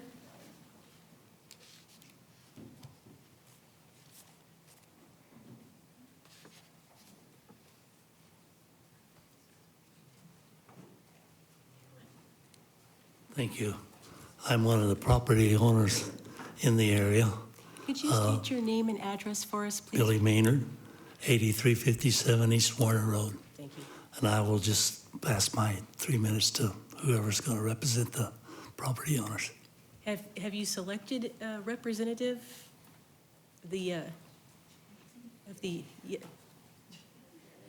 Looks like you might be the one. You didn't know that you were going to be the one. Sorry. What is your name, sir? I'm going to try to find your card and then. Sure, it's Jim Boyle. Or actually, it's under James Boyle because there's a few Jim Boyles in that list. Okay. Hold on just a second here. We have no relation, actually. Oh my gosh, look at all these cards. Hold on just 1 second. But James Boyle Jr. That'd be my That's the son. He's not going to be the representative of the group today? Okay, I found you. Thank you for your patience. So how many people do you think you're going to be speaking on behalf of so we can calculate time here? Well, I don't know if I'm speaking on behalf of all of the property owners. I guess I will speak on behalf of the Maynards and the Boyles at least. How many, if you could just show me a And Van Ron. 1, 2, 3. So I guess almost all of them. 6 people, so 10 minutes? Is Okay, that what you wow. just said? I'm not sure I'm prepared to fill Maximum? all of that, but, Maximum, but right? 10 If minutes you- max if you need should it, be, you get to should be fine. Thank spread you. it out. Okay. Thank you. I appreciate it. But my name is James Boyle. Live at 19645 East Elliott Road, Mesa, Arizona. I guess I've just got a few comments to one, reflect on this process that we've gone through. Another one to reflect on the future of this area and my experience in agriculture and development to a certain extent. But I've grown up in this area. My family, I was born on Roloff's Dairy in North Mesa, which gave Mountain View High School its nickname Mountain Pew. And at the age of 4, we relocated to this area now in 1979, where my father built Jim Boyle Dairy on Elliott and Hawes Road when we were out in the country. All of these dairies were built essentially within a year of each other. This was a hot area for dairy to locate to, so that is one of the reasons why all these dairies are the same age. They're 40 years old, or more or less, literally plus or minus 2 years. They are old facilities. They are in facilities. They are in location now that we have a really tough time finding feed for our cows because all of the farmland has been zoned for other things and has been sold off, which also compounds our issue of disposing of our animal waste. We generate thousands and thousands of tons of manure every year.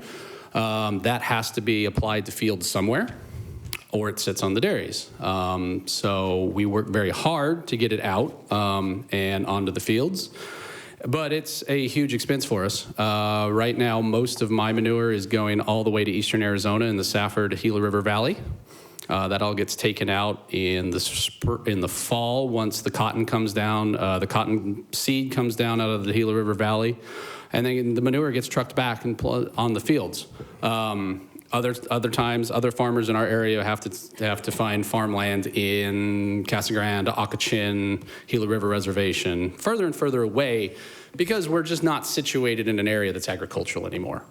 So as these dairies age, we're at this point where it's like, okay, are we able to rezone this land and relocate, or do we really totally adjust the way we dairy farm?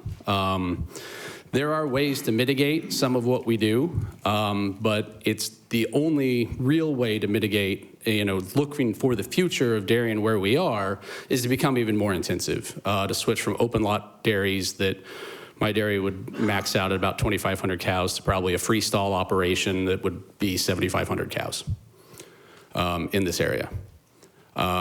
Because that's where I get the economy of scale, which would then allow me to continue for the next 30, 40 years. Continuing as a 2,500 cow dairy where I am right now, it's tough. It doesn't work. I have neighbors that even have smaller operations. It's even tougher. So there's that sense of what comes if this doesn't happen soon, because we've put off repairs, capital improvements for 3 years now. This is a long process. We knew it was going to be a long process. We didn't quite perhaps know it was going to be this long, but we've gone along with the 9-month pause while the city did its outside consultant study. We've continued to make changes as requested by planning and zoning, and also a number of changes requested by the economic development staff. Staff has been very, they've had input all along upon this development, on economic development. So I think there's a little bit of an odd thing that the Economic Development Board at the last minute decides to vote against it when we've been working with staff along the way the entire time and changed a large amount of our land plan to their benefit. So that's just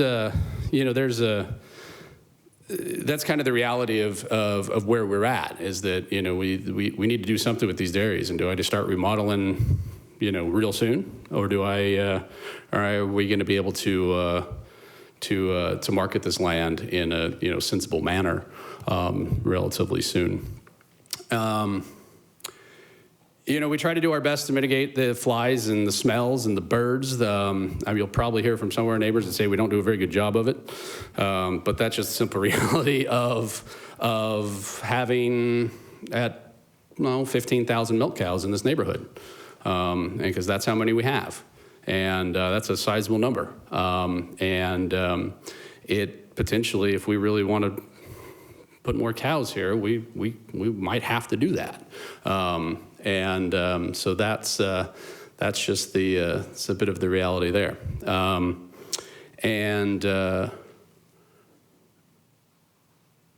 Like I said, I've lived here for a long time, pretty much my entire life. I don't want to make a quick buck off this thing. I know that there's been at least one city person that said that that's what we're looking to do. I don't think being in a location for 40 years is doing that. We want to leave behind a really nice development. I think we've worked really hard to do that. It's taken a lot of compromise. Every landowner's had to give up a little bit, every bit of landowners to get this going along. So I'd just like to, make sure that everyone recognizes the difficulty of keeping 7 major landowners together, the ability to compromise on, this corner maybe, is going to have to be this to keep this person in it, type of situation. There's been a lot of give and go in that during these negotiations. I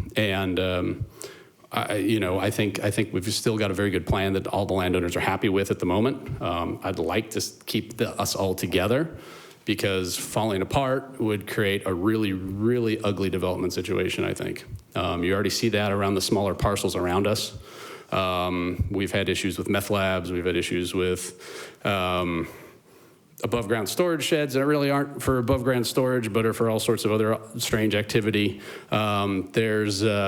It's getting ugly, and it's because the zoning has trapped us in a situation where there's not a lot you can do with it. And this is our push to not only bring our land there, but then give value to our neighbors so that they say, okay, maybe that 20 acres of above ground storage I have right now, I'm going to be able to do something with along the lines of Hawes Crossing.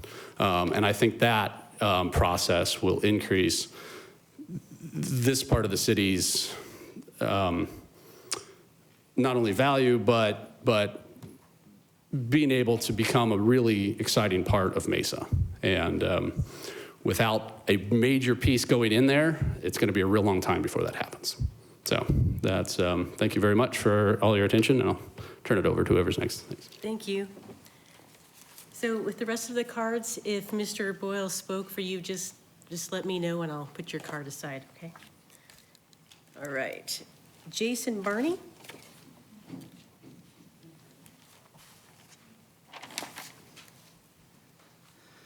Madam Chair, Commission, Jason Barney, 4915 East Baseline, Gilbert. I am a property owner and neighbor in the area. I've been in the area for pushing 20 years, so I've been neighbors with Boyles and the Maynards and the Van Ryans and all them for a long time. They're great people, great families, very much here trying to do the right thing. I absolutely support the project, and my basis for doing that is, as I see this part of Mesa, this inner loop, as truly being a crown jewel for Mesa in terms of future development. Right now, that development is kind of locked up from being able to proceed, and you heard Jim Boyle speak about that just now, how the zoning has this whole area locked down. We don't have infrastructure, we don't have the ability to move forward because of the way things are tied up. This unlocks that.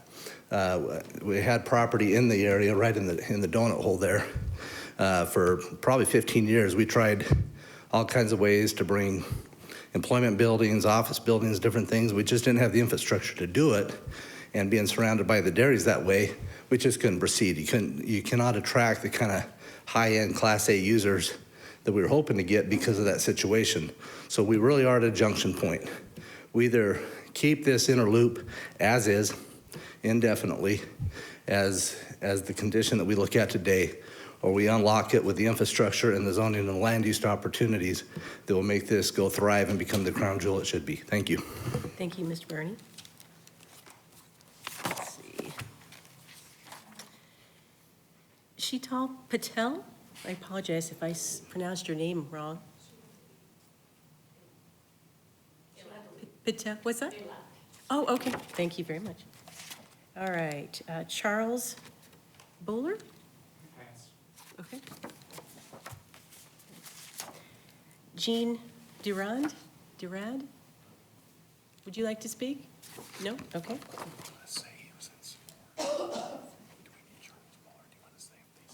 Oh, just for the record, so Mr. Bowler, you said that you're in support of this item, so I just wanted to thank you. Jean Durand? Yes, sir. You're good. I got mixed up. You're in support of this item. Okay. Peter Van Ring? Part of the dairy group. Okay, and you're in favor of this item? Charles, oh boy, Veenstra? Veenstra. I apologize. You're in favor of this item? You're passing on speaking? Okay. Courtney Everhart, you are in support of this item. You'd like to speak? Hi, good afternoon. I just wanted to say my name's Courtney Everhart. My address is 1334 East First Place, and I believe that these families are trying to do the right thing, and I really believe that you should consider this. Thank you. Thank you. Katrina Rasbin Clark, you are in support of this item. Would you like to speak?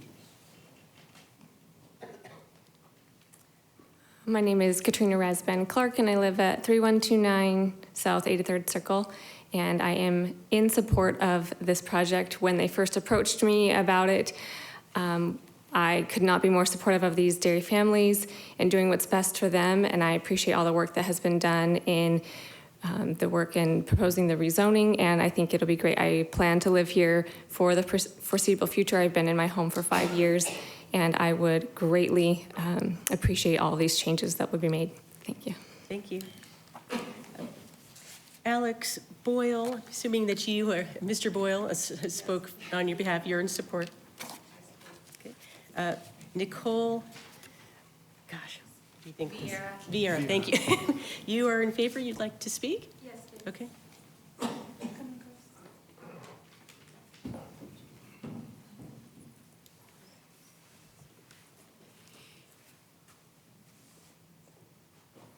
Sorry. Hi. Hi. Come on.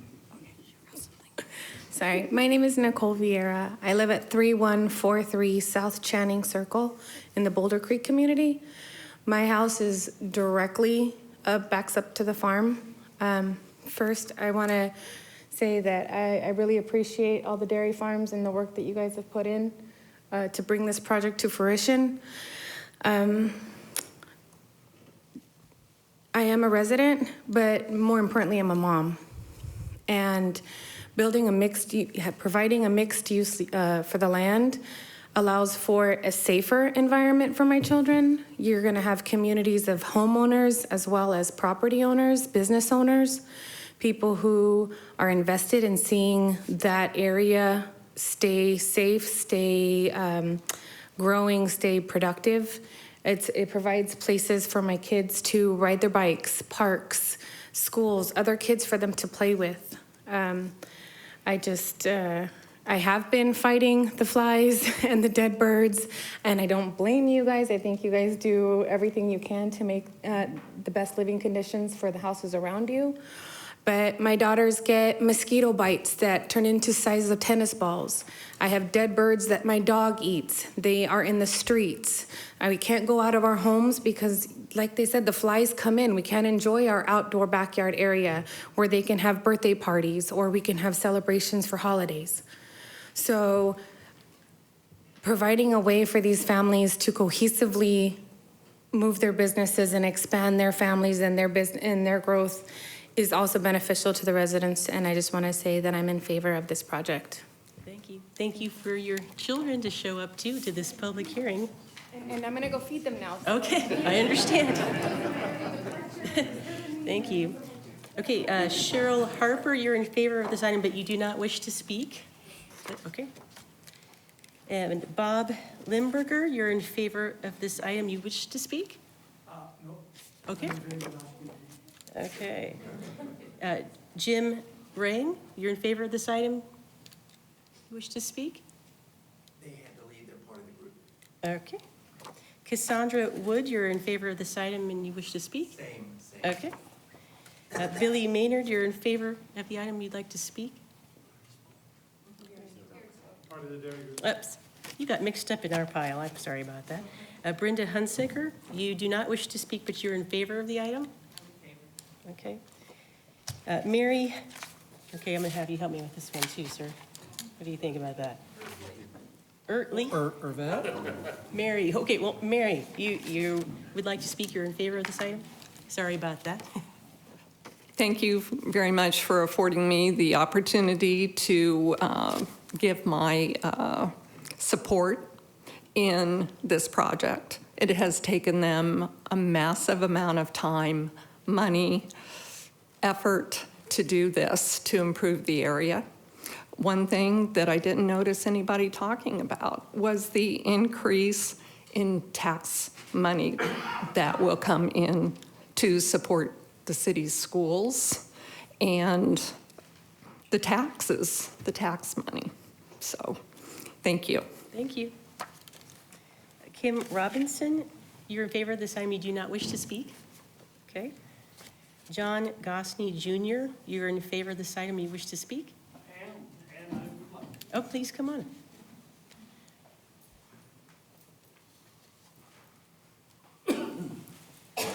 Can we get a restart on the clock for this gentleman? I don't know, I can't do it. Okay, there you go, sir. Okay, my name is John Gosney. I've lived in Boulder Creek for 22 years since Continental developed it. I've heard a lot about disclosure. Nobody disclosed the dairies to us when we moved in. We learned to live with it. Nobody ever said anything about noise when the National Guard flew out of out of Williams Field then. I've been in Mesa for 62 years. I would like to say this is a no-brainer. I'm in the construction industry. I'm an electrical contractor. This affords a lot more work for smaller contractors than it does for the big guys if you build all industrial. Because of restaurants and multi-use, that might afford me an opportunity to bid work that's closer to home. We do a lot of work in Peoria and Glendale and West Phoenix, Laveen. These are all growing areas. We do work in Queen Creek and Santan. I'd like to get a little closer to the house, not burn so much gas. I can't follow these guys. They've done a great job. This is really cool. If you have a Kierland Commons in southeast Mesa, there used to be cotton fields and ag and dairy and desert. Wow, that's my grandparents lived here most of their life after the war, World War II. They never would have even imagined that something like this could take place. So after living there for 22 years, great opportunity. I don't know that I'd really want to live in an industrial neighborhood backed up to Boulder Creek, but Kierland Commons or apartments or homes, I'm used to those. Some restaurants would be nice, you know. A QT closer than 3 miles away, I don't know. You know. I see it as a lot of opportunity, and I'm in favor. So Thank you. thank sir. you for your time. Thank you. Okay, we already know Mr. James Boyle Jr. is in support, right? Okay. And there's another Jim Boyle, but that's because I got mixed up in my file. Okay, let's see here. Laura Gennari, you're. Okay, where are you? Okay, so you went with the previous comments, okay. Favor. Yeah, I said favor, yeah. Sarah Robinson, you're in favor, you do not wish to speak? Oh, that's me. Yes, I'm in favor. It's hard to pass when you speaking. Okay. Thank you. Ken Van Hoos, you're in favor of this item, you wish to speak? Yes. Okay.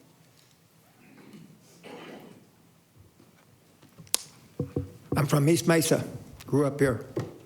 Franklin School, East Junior High. Mesa High School, graduated in '62. So I've been here a long time, 57 years ago now. When the dairies came to the area, it was a great boon. We needed it. It was a desert. They did a good job. They built fences, never had a cow walk across our property. Flies didn't pay a damn bit of attention. So there was flies. But at any rate, converting this over to this new project, a lot of thought, a lot of planning. Let's get it done.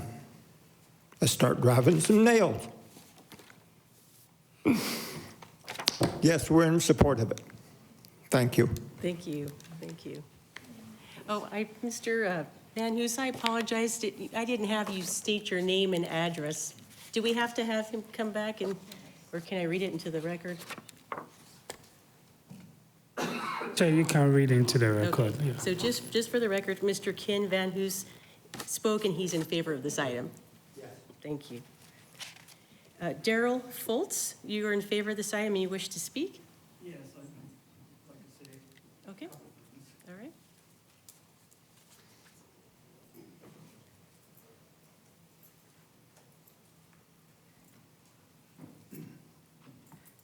My name is Daryl Foltz. I live at 7904 East Obispo in the Boulder Creek subdivision. I would like to say, I guess I was given some misinformation. I was told on Monday through a phone call that all this land would be developed as industrial commercial. And now that I see that the parts along the North Elliott and all would be residential, I am in favor of it. However, I wanted to ask a question, Madam Chairperson. Is that okay? I think you can ask a question within the 3-minute time, right? That's correct. Okay, Yeah. yeah, go ahead. I went to the planning meetings with the attorneys, and I asked the question at that time that there's another dairy, a big dairy on called the Arizona Dairy on Sossaman and Elliott. And I asked that's not part of this plan, and I asked what would happen with that, and I was kind of given the bum's rush that, oh, they're going to join it, but join up with it, and I haven't seen that they're going to join up with this plan. Does anybody know anything further about that? Mr. Ellsworth, do you know? Madam Chair, members of the board, the Arizona Dairy is located closer to Power Road along the Maricopa County Flood Control District. It's about a mile and a half east of here. There are no current plans for development or any requests into the city for that property. Okay, well, like I said, I am in favor of it as long as we keep the residential area along the back of Boulder Creek. There is just one other comment I wanted to make, and I know it isn't a part of this plan. The only thing, though, sir, is you've already, oh, did you mess up the, no, sorry. Did you inadvertently change? Okay, so can we give Mr. Foltz a minute? See if we can do that.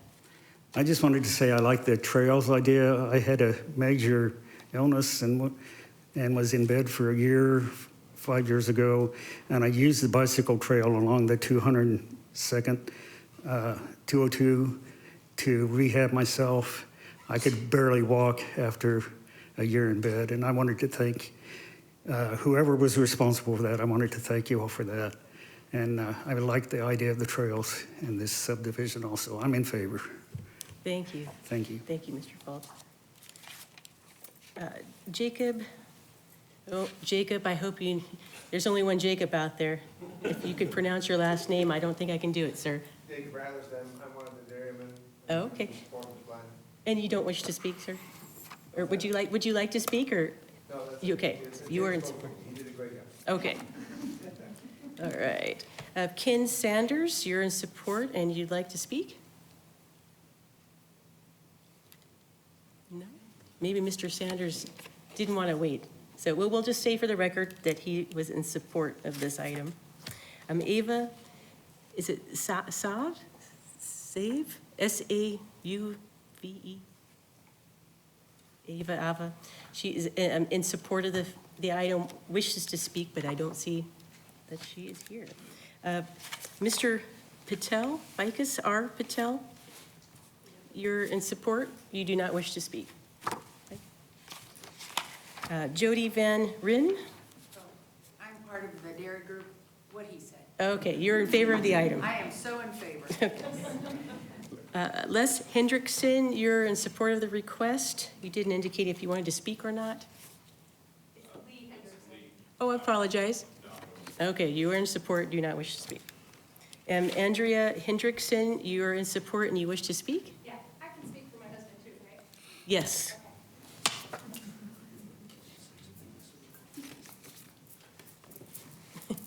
Hi, I'm Andrea Hendrickson, and I live at 7839 East Portobello Avenue in Boulder Creek. My husband and I, we lived for 20 years over in Superstition Springs Boulevard, or Superstition Springs development, and 3 years ago we moved into Boulder Creek. I am a child of aviation freaks. I'm married to an aviation freak. I know the Van Ryns. I cannot even tell you how much I support this project.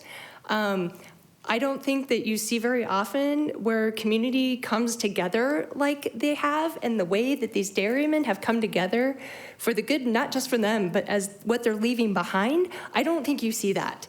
And I am so proud to be a part of this community, and I am proud of what the efforts that they've put forth and put into, and all of the thought and all of the planning, and talking to the airport, talking to the residents. I'm just in awe of all of the positive things that have happened. I'm not hearing a lot of arguing. I'm not hearing anything. And I think that this is just something that's so cohesive and so lacking today that it gives me a lot of hope. And I'm very proud to be a part of this community. And we have several neighbors who are not able to make it. And I know I speak on their behalf that we are 100% in for this. So there you go. Thank you. Okay, so I'm down to these 3 cards where they're all marked in support, wish to speak, but they don't have any names on them. So is there anybody here that I did not call your name that wishes to speak? Yes. I didn't fill out a blue card, but can I take someone and put it in? If you could just come on up to the podium and state your name and address for the record. And should we have her fill out a card? Just maybe you could do that after you're done speaking. That would be great. Hi Thank there. you. First, I just wanted to thank you for your time to listen to just some of the incredible work that everyone's put in to make this project happen. What's your name and address, Oh, sorry, please? Molly Pierce, and it's 25906 South 198th Way. So like I was saying, just thank you so much for your time. I really appreciate it. I think what really, at the end of the day, this project comes down to is making Mesa a place where we want to live, we want to work. We also want to have the nightlife that's not happening in Mesa currently. I have a 2-month-old son, so my nightlife now looks very different. But previously, it's not, Mesa's not really known to be a place where people come from outer areas to have dinner. Everyone typically goes to downtown Gilbert or downtown Chandler. And I really think that at the end of the day, you could have a huge part of this project, not only having an amazing part of where people are living and working, but also where people want to be and want to thrive with their friends, with their families, with just their community around them. So I think really what we need to look at is you are at the crux of a huge decision making, and it's maybe a little bit more simple than what's being shown. So many brilliant minds have just put so much effort and time and support into really creating such a plan that just has really shown a lot of effort into making Mesa such an amazing place. Not that it's not already, but just to really grow that would just be incredible. So a lot of smart people have developed this project, a lot of just people that are skilled and worked and talented on so many different levels. So I think that at the end of the day, we can trust that there's been a lot of brilliant minds behind this project, and we can just really create a great place for Mesa. And you have the opportunity to make history of Mesa, to look back and say, that was a decision that we made, and really bring it back to fruition. So that's all I have to say. I will fill out my card at the end, I promise. Okay, yes, please, thank you. So, okay, so I'm going to go ahead and close the public comment portion of this, but I'd like to invite the applicant back up if you'd like to respond to any of the public comments. Thank you, Chair and members of the commission. We just appreciate all the neighbors and the support that we've had. And the last 3 years, as Mr. Boyle suggested, have been very involved and intense for all these property owners and all of the groups in the area. And everyone's worked so well with us, and we very much appreciate that, including your staff. We comply with your staff's plan. We comply with your interloop study. And so we are putting forth something that we believe your staff is certainly in support of, and the private group that you hired to study the areas, we modeled that, and we just love being here and are excited for the future. So we take any questions that you have, and thank you. Thank you. Does anyone have any questions for the applicant's team at this point? Looks like Board Member Boyle. Yeah. Thank you. Yes. As I've been reading through the Economic Development Advisory Board letter, they talked a considerable amount about this big power line that's going down along Hawes. And could you give me a little bit, there's a bunch of numbers in here I don't fully understand, 500 kilovolts and everything like that. And they're saying that it's something that I think industrial use will want. I think you touched on it earlier, Jordan, about that the mixed use could kind of go either way. But could you give me a little bit more information about that power line, and I guess how would a mixed use project use it versus an industrial use versus a big power line like that, does that stop residential use from wanting to be there because it's such a large thing or not? That's just some questions I have about that. Yes, Chair and Commissioner Boyle. The power line, yeah, thank you, Nick. I don't know if I can, why can you do that and I can't? Okay, can you help me? Okay, all right, thank you. All right, so the power line runs on the north of the property. It's actually separated from our property by 250 feet. It's separated from Boulder Creek by, I believe, 110 or 120 feet. So we have much more separation from that power line there. What we've done is, in order to be sure that that power line, if a user wanted to take that power and drag it down south of this property, we've given that easement down Hawes Road so that it directly goes to the mixed-use development. And remember, this is the scale here is makes it look very long, but it's not a very long distance to travel to Elliott Road. So that should not inhibit any sort of development. And certainly the power line itself shouldn't inhibit residential development. There's residential development to the north, closer to the power line than what we're proposing by about 130 feet closer. Okay. Thank you. Thank you. Thank you. Thank you. Okay, I think now it's time for us to make some decisions, recommendations, have final comments.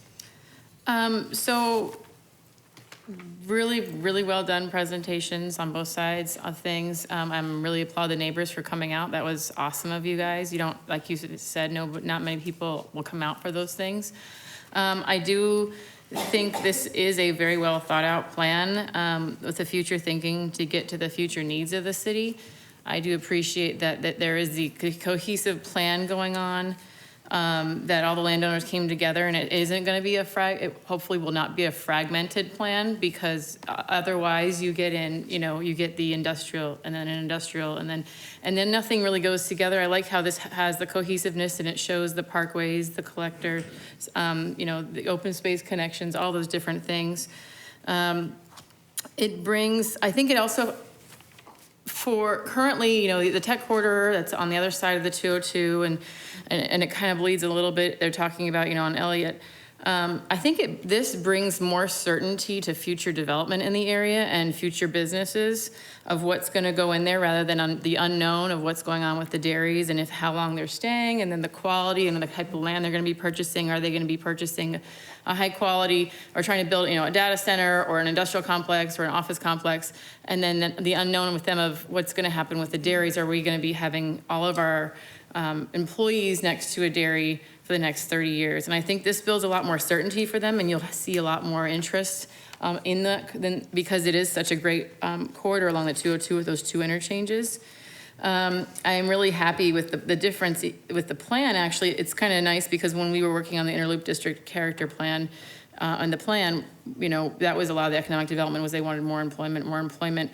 And the Interloop plan is one that we had settled on, whether they were in full support or not. It's just a guiding policy. But it's nice to see that they even came back with more employment and more commercial ability. And I really do like that when they came up with that 35%, I was doing the numbers based on their mixed use, because I'm seeing that of their 204.9 acres of mixed use, based on the development, the requirement, the development agreement, they will have to build 71 plus acres of non-residential before they can exceed 66 acres of residential. So you already have a higher number of non-residential uses going in, which will stir in more of what we're hoping for, which is the mixed use. And this is the first time I've seen it actually been implemented. So hopefully, I think this will be a really good trigger for that.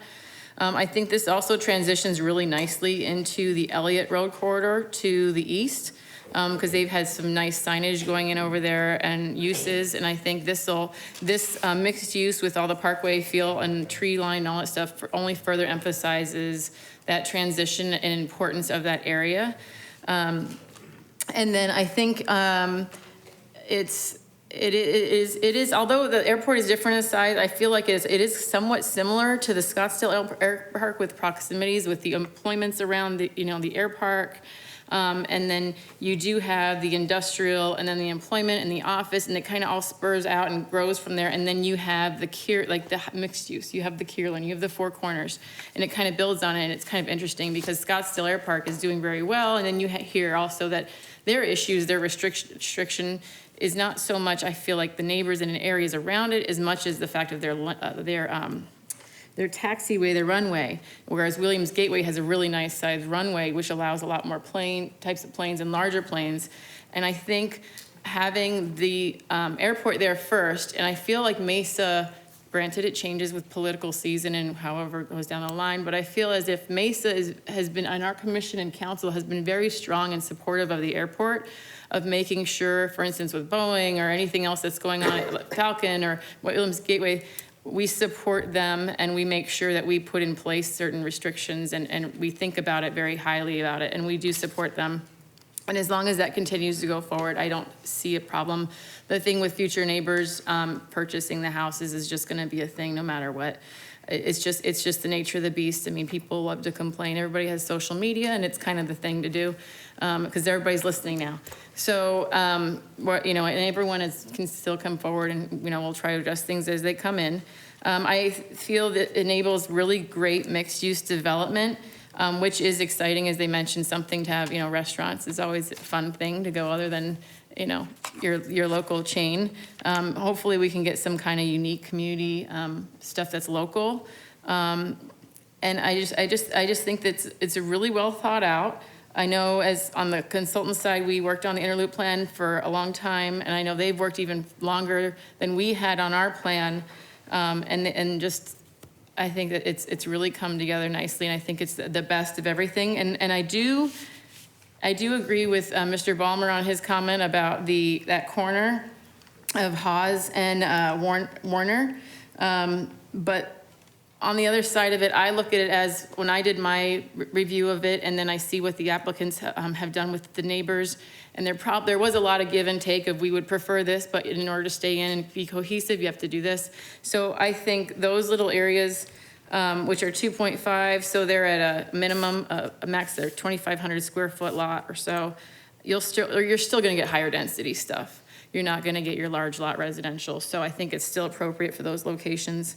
It only further spurs the employment work base in that area for the workforce that's gonna be feeding into this area and also south in Mesa Gateway area, actually next to the airport. I think it further adds that, so that's my comment. Thank you. Any other comments? Well, turn my mic on. Yeah, I can see how much work has gone into this project, but I will just tell you that I do have some concerns about this in terms of the future of the airport. That's one of the big concerns that I've got. And while it's true that there's a certain inevitability to getting complaints about the airport, we're here today to consider recommending a change to the general plan. And I think we can head off some of those future concerns if we don't make that change to the general plan. You know, I've lived most of my life around the Falcon Field Airport, and those battles have been fought against people that have tried to complain and restrict the airport operations there. And Phoenix Mesa Gateway Airport is such an amazing resource for the city of Mesa and the area. I look at the letter that the airport submitted, Mr. O'Neill talked about, and he says any development at this location due to its proximity to Phoenix Mesa Gateway Airport will be subject to frequent and high levels of aircraft overflights and will be affected by noise. Occupants will hear and see aircraft landing and taking off from the airport and will experience aircraft overflights that generate noise levels considered by many to be annoying. So, you know, I worry about that. We've got a letter or an email that was submitted by Mercury Systems, an avionics company in Mesa. They're troubled by this residential development in the area. In terms of the other, there are certain things I think make this area very unique in all of Mesa, this inner loop area, and one of them is the proximity to the airport. Second is power lines that are there now and they're moving into the area. Salt River Project has a project right now. There's a hearing coming up on November 5th on what they call the Project Red Hawk, which is bringing power into a customer in that area. And Mayor Giles submitted a letter in support of that project. Let me just share a couple of things I think are relevant here. The City of Mesa supports the customer-requested infrastructure, including new power lines, transformers, a switchyard, and substation to be constructed in a right-of-way or on customer-owned property located near the corner of Sossaman and Elliott Roads in Mesa.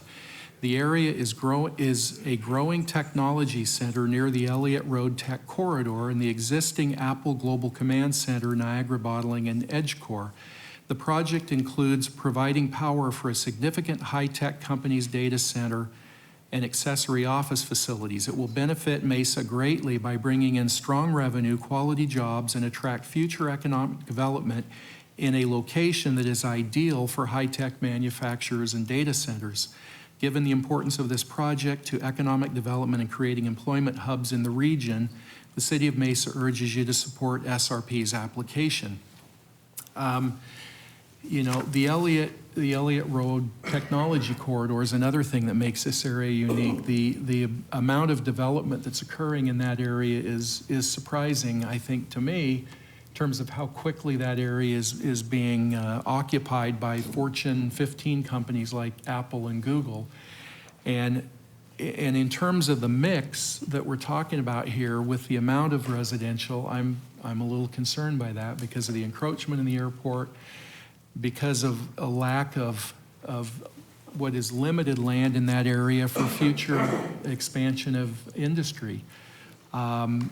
This area is an opportunity zone, and we don't have very many opportunity zone areas in Mesa, and I don't believe that there's any benefit that comes from residential being constructed in an opportunity zone area. So, I mean, those are some of my concerns with the project. If it came in with, I think, less residential, I'd be less troubled, but those are some of my concerns. Thank you. Board Member Villanueva Society? So I actually had friends that used to work the dairies there, so I have fond memories of the smell of alfalfa and other things in the air. So I appreciate what you have added to our community for so many years. Drove through the area not too long ago, and it's in some hurting shape. It does need something to happen. I am typically the first one to vote no on anything residential related close to the airport. I have been loath to support non-employment uses. However, I do appreciate the fact that the lands were collected and thought was given to a cohesive plan rather than just individual parcels, which is my fear what will end up happening here. I appreciate the thoughts around economic development. That is not the sole purpose of this board. It is just one mix of a larger puzzle that we at P&Z have to put together. The fact that we have some guiding documents in place and some plans that have been thought out, and just sketching an overlay of the project plan to that inner loop plan, it matches. Whether some folks would agree on every single corner or specific ratios, it does match up with the plan that has been designed for this area. The fact that we have airport officials saying that they aren't in opposition, the fact that the residential isn't in the AOA 3, that those projections did include projections for Skybridge and potential development, which again is something that I have echoed repeatedly on this board. The fact that it is a cohesive plan, I think some of the toughest cases we see before us are when we have infill parcels and it's hard to figure out what to do with. So the fact that the acreage has been assembled the way that it has. I've tallied up from both of the gross acreage tables, the fact that 56% is non-residential, the thought given to mixed use and the requirement to actually build some non-residential before the rest of the residential is built out. The stipulations around notification for landowners, I think a lot of thought has been given into it. And given that, and given the plans we have before us, I'm in favor. Okay, any final thoughts, Board Member Boyle, or comments? So I'm with the yellow shirts, except I'd want like a brighter yellow. I think one of the things that you know, I've lived in New York. I've done a lot of work in Scottsdale. I think one of the things that we do in Mesa is we see something new, and we say, yes, let's just do it. And we kind of jump a little early sometimes. And that's what concerns me a little bit about this plan. I think that maybe we're being offered a first option, and we're not giving it the full thought through of what the airport impact is going to be and what the residential impact. And I think Board Member Crockett's comments are very insightful in that way. I think I would, let's see, what did I want to say about that? I really like the protections that are going in already with having the HOA have a notification. I'd love to find a stronger version of that. What's the next step? You know, if HOAs can tell you where you can and can't put your garbage can they also tell you if you can or cannot complain about airplane noise in some sort of larger fashion? I don't know. Those are the sorts of things that I wonder if we're truly trying to protect the airport and we're truly trying to develop this place, are we doing the right amount of balance? Also, with jumping too fast, I think, you know, we've got this great opportunity to, you know, add 66% more jobs than the city already has. Can we take that to 70? Can we take that to 80? Opportunities like this don't happen all this often, and so I have a very strong feeling that this is a really great version, and I think there's an even greater version. I think that we'd be wise to hold out for that. I feel like the protections that are in there to keep the amount of development from residential, the amount of commercial that has to develop, as Jessica was saying, for commercial, I think that's great. Again, can we step that up even further? This is our opportunity. Our city is starting, you know, as Tempe did at one point, it ran out of land, and so instead of growing out, it had to grow up. Our city is hitting this point where it needs to start growing up. And I think one of the main things we need to do is say that this airport is going to be one of the key parts of this city.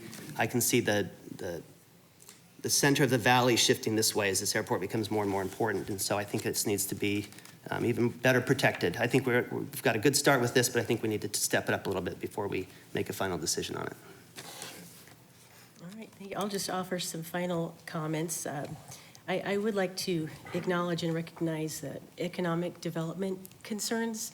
I mean, since I've been on this board for a little over 5 years now, and being a planning person by education and training, I've really started to understand how economic development, it plays a big role. It is one of the pieces of the puzzle, like you mentioned. It's one of the things that we have to consider. And, I recognize that. And I recognize some members who've submitted of the Economic Development Advisory Board, their letters, and I recognize their concerns. And I thought about them a lot, and as I've thought about everything throughout this hearing today. But, the staff provided a very insightful analysis. I think they obviously worked really hard in making their determination. They studied all of the facts. They looked at all the tools that they have at their disposal that they need to use to make the decision. The substantial citizen support is definitely something you can't ignore. The airport's, the non-opposition was an important factor for me. And that the plan itself meets the Interloop study. It was carefully thought out, and they're not asking to deviate from that or change it. It's following that plan. So for all of those reasons, I'm in favor. But last words, I'd be happy to entertain a motion. One thing. Oh, Oops, you're gonna make a motion. Can you clear the board for us? It looks like we accidentally. You can make your motion. You can make the motion. Oh, are you I don't know. I just wanted to do a You're question, going with the a tool. comment, Sorry about that. just a comment of that. I feel this is what, 2017? When did this whole process started? 2016. I feel like we're beating this thing to death in terms of asking for more and more and more.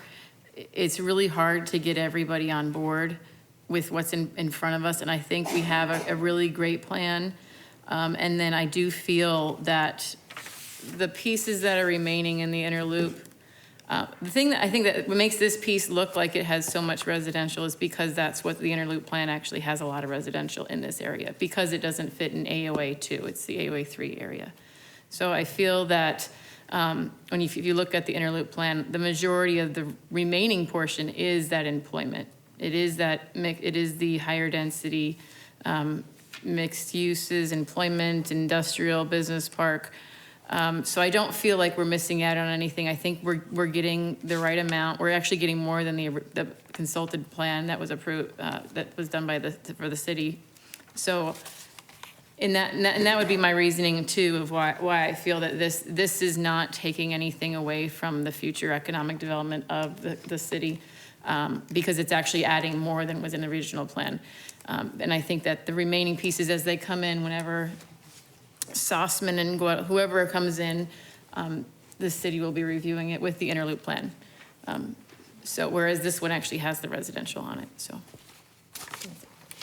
Before a motion is made, I wanted to share what our council suggested as a way we should handle the motions, is there would be one motion for the general plan amendment and rezone the private property owner piece of this request, and then a second motion would pertain to the general plan amendment and the rezone related to the state land requests. And there are. 8A and 8C? What's that? So like you're saying 8A, then 8C, and then go back to the design? Well, is that still the plan, Mr. Apia? Is that? Chair, members of the board, that's correct, and also including the conditions of approval that was modified and presented during the study session. Thank you. I just want to make sure I have the order correctly. So 8A and 8C together, 8B separate. 8A and B, and then C and D. Gotcha. Make a motion to approve ZON 19-00754, District 6, the 7,700 through 8,400 blocks of East Elliott Road, South Side, the 3,700 through 4,000 blocks of South 80th Street alignment, both sides, the 3,700 through 4,000 blocks of South Haas Road, West Side, the 8,400 through 8,600 blocks of East Warner Road, North Side, the 42 through 4,400 blocks of the South Haas Road alignment, East Side, and the 8,100 through 8,400 blocks of East Warner Road, South Side. Minor general plan amendment. Request will change the general plan character designation from the area from mixed-use activity employment to neighborhood. Staff recommendation is adoption, along with ZON 17-00606 District 6 within the 3,200 through 4,000 blocks of South Haas Road West Side, the 3,200 through 3,600 blocks of South 80th Street East Side, the 3,600 through 4,000 blocks of the South 80th Street alignment East and West Sides, the 7,700 through 8,400 blocks of East Elliott Road South Side, the 8,100 through 8,400 blocks of East Elliott Road North Side, the 8,400 through 8,800 blocks of East Warner Road North Side, and the 8,100 through 8,600 blocks of East Warner Road South Side, rezoned from AG to LI and LI to RS6, RSL 4.0, RSL 2.5, RM5, LC, GC, MX, and LI with the PAD overlay. Request will establish the Haas Crossing PAD to guide further review of specific plans of development. Staff recommendation is approval with conditions. I make a motion to approve. And amend, including the amended stipulations as presented today. Okay, we have a motion to approve I'll items second. 8A and 8B. Do I have a second? Second. Okay, everyone please vote. Okay, the motion passes with 3 ayes and 2 nays. Now, is there a motion for items 8C and 8D? I move approval of ZON 19-00755 District 6, the 4,000 through 4,400 blocks of South Haas Road West Side, and the 8,000 through 8,400 blocks of East Warner Road North Side. Minor general plan amendment. Request will change the general plan character designation for the area from mixed-use activity employment to neighborhood. Staff recommendation is adoption. Along with ZON 17-00607 District 6 within the 8,000 through 8,400 blocks of East Warner Road North Side, the 4,000 through 4,400 blocks of the South Haas Road alignment West Side, the 8,400 through 8,800 blocks of East Elliott Road South Side, the 3,600 through 4,000 blocks of the South Haas Road alignment East Side, the 8,800 through 9,200 blocks of East Elliott Road South Side, the 8,800 through 9,200 blocks of East Warner Road North Side, and the 3,600 through 4,400 blocks of South Ellsworth Road West Side, rezoned from AG to RSL 4.0, RSL 2.5, RM5, LR, OC, LC, GC, LI, and MX with a PAD overlay. The request will establish the Haas Crossing PAD to guide future review of specific plans of development. Staff recommendation is approval with conditions. I motion to approve both. Stips. Along with the stipulations as presented today. Okay, a motion to approve A, C, and AD. Is there a second? I'll second. Okay, everyone vote, please. The motion passes 3 ayes to 2 nays. Just want to thank everybody for coming out and participating in this process. It's great to have so many people here. We appreciate it. Have a good rest of your night. Is there someone who would make a motion to adjourn, please? I motion to adjourn. Okay, second? Okay, everyone vote. Okay, meeting's adjourned. Thank you.